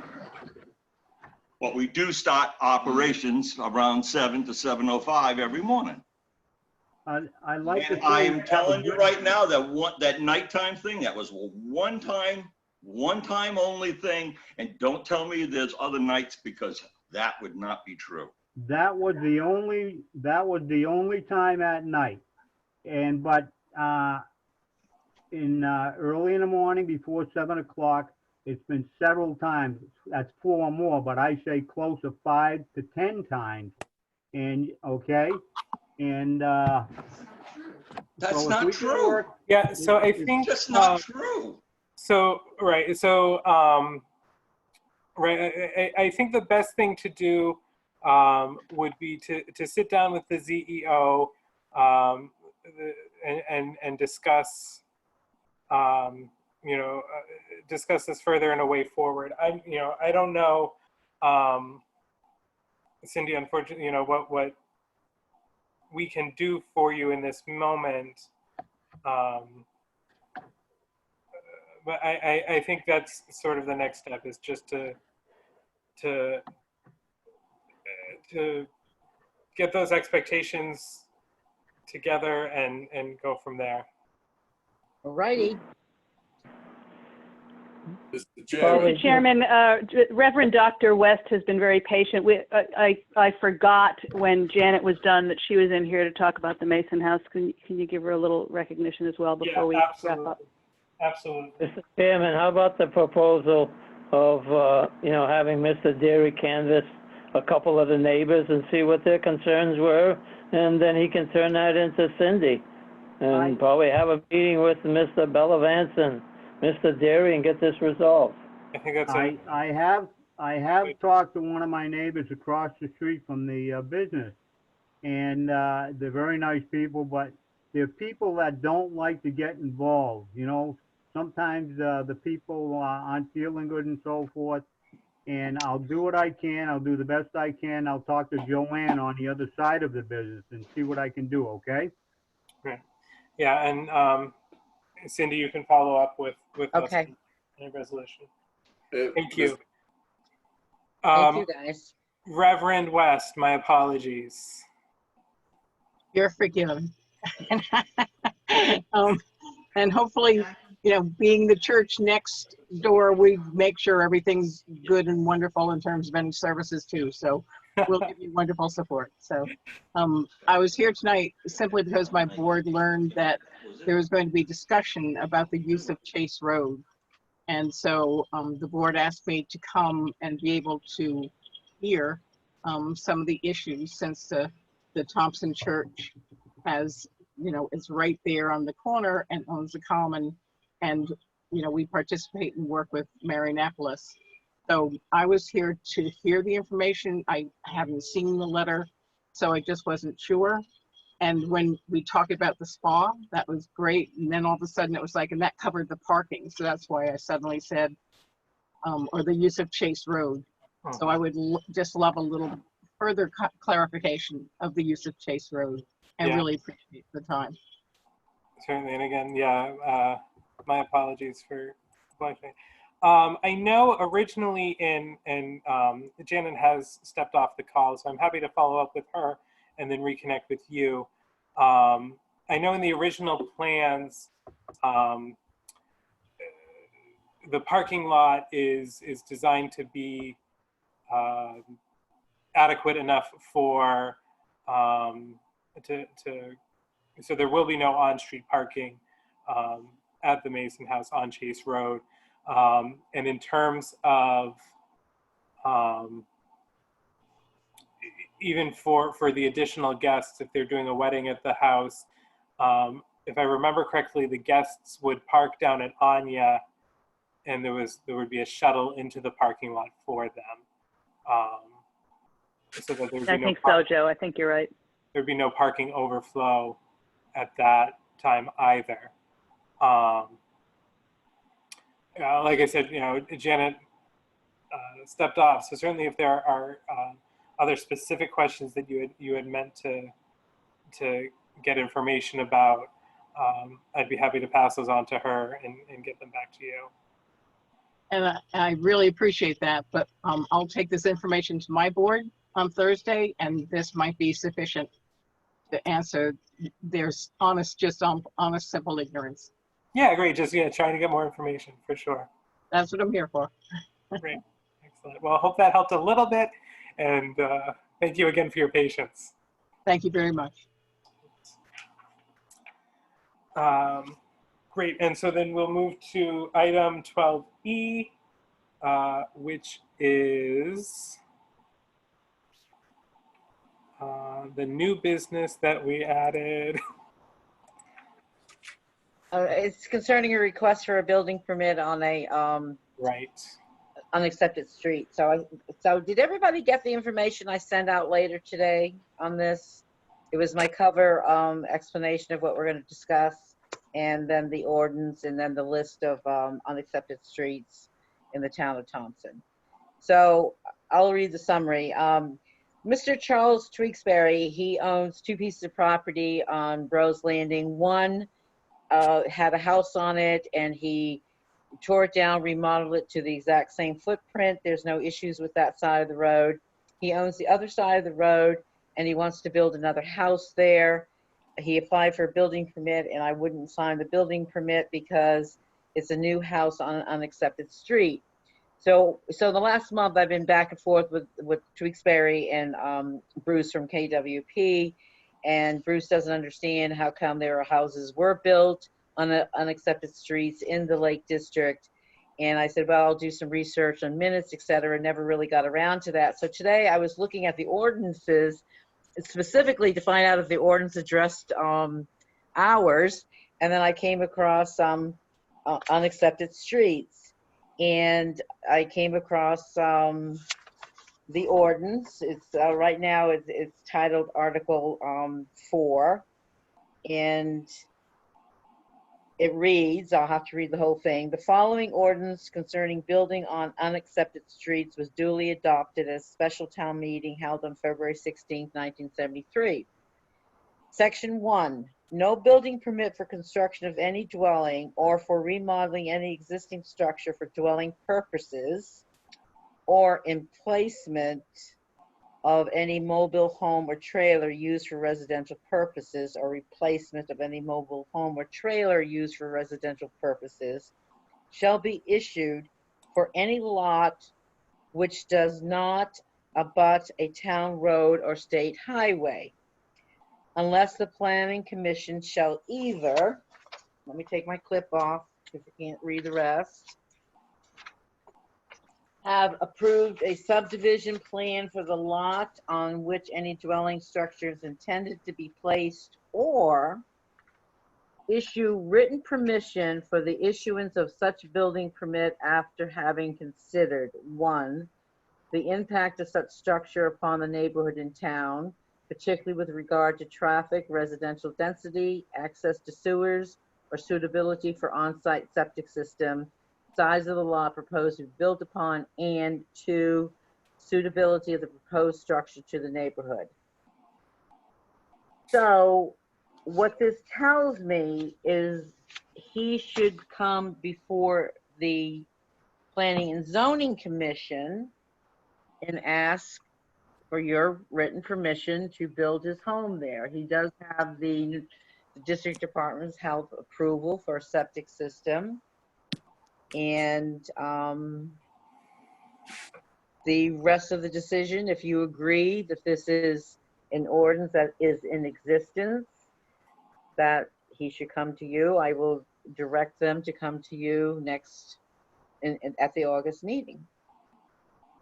Yeah, I mean, I think we have no reason to believe that ordinance has been reversed, right? So I think. Well, it's interesting about the ordinances. I'm working out of 2 books, and I couldn't understand why one pamphlet did not include that ordinance, and the main book that I have does include it. So I went up to Donna, because she's worked on the ordinances, and she said many years ago under another selectman that they pulled ordinances out of the main book and gave them numbers, because that's why you sometimes see numbers when you're making reference, and then sometimes you see just articles. And I didn't understand that, and she explained that the selectman at that time said, let's just pull out what is important and what is existing today. But all the ordinances are still in existence, and the town has to abide by all the ordinances. And I guess there's an ordinance committee, and they're reviewing all of this whole, what I call a double book process. because I was very confused when I was reading all of this, and I went, what is this? You know, it's in one book, it's not in the other, but she explained it to me. Yeah, great. So I think, yeah, absolutely. It's in the ordinance. Have them make an application, and we'll consider the things the ordinance calls on us to consider. Okay. And we'll make a decision. Okay. Mr. Tewksbury was very happy to hear that today when I called him, and so was Bruce. You saved me a lot of research. Alan, did Mr. you have Chair- any issues with anything like that when you were CEO? No. Okay. Mr. Rice? Why, what was that you asked them to come in for an application? Well, I don't What- think it's an application. I think it's just a preliminary discussion. And Yeah, with the their only thing I would plans. want to see, Cindy, is that, you know, you said that the on-site septic system was okay, approved by, And the NDDH, yes. yeah. And I want to know if the size of the lot meets our Oh, yeah. regulations for that area. Then let them come in and show us, you know, I don't care, Yeah, they have all the hand scratch. blueprints, everything. Like I said, I looked at the application. I said, I can't sign this, you know, I can't sign off on the zoning part of this building permit. Yeah, think if he it's has to- appropriate, we'll instruct Cindy to issue the building permit. Right.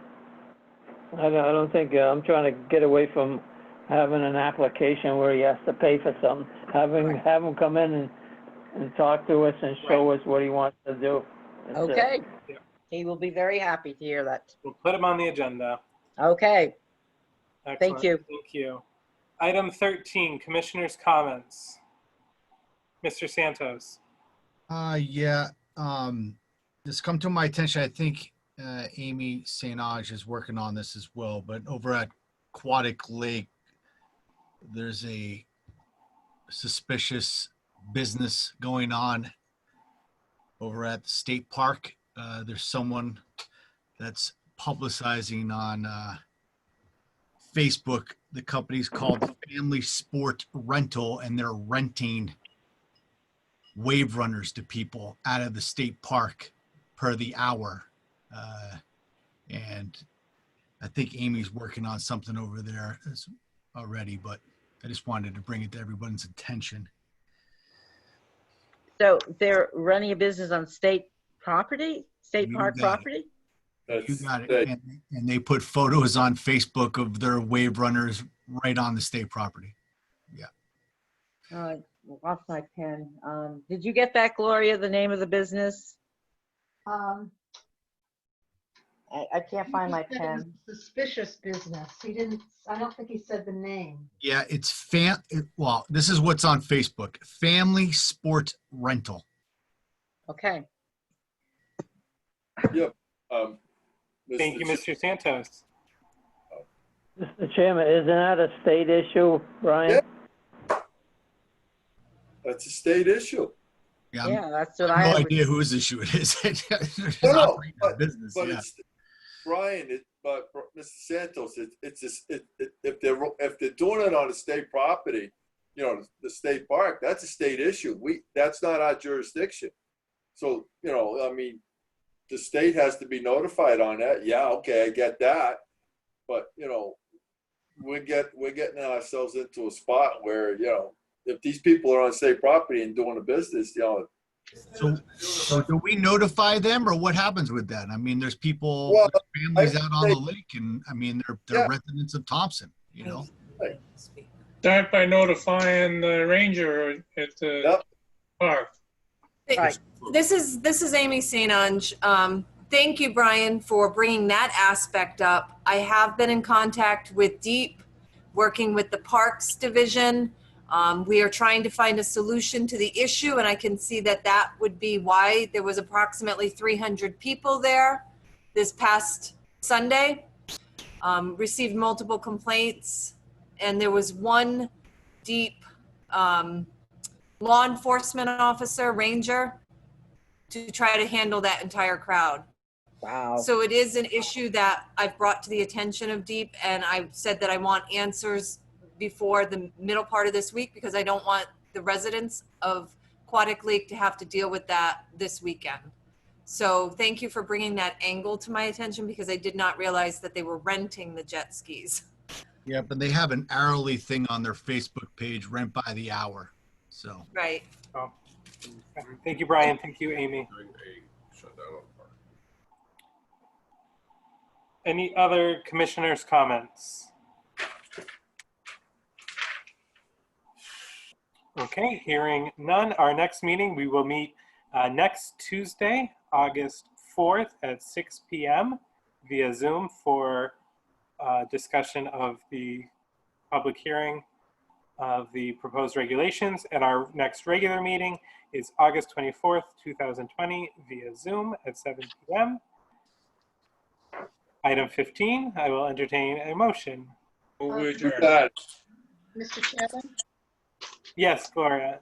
because Tara's on vacation and I have to get the agenda out tomorrow, did you want, I know it as the first order of business, you want the zoning map. And on the second, do I put changing the language for the country inn?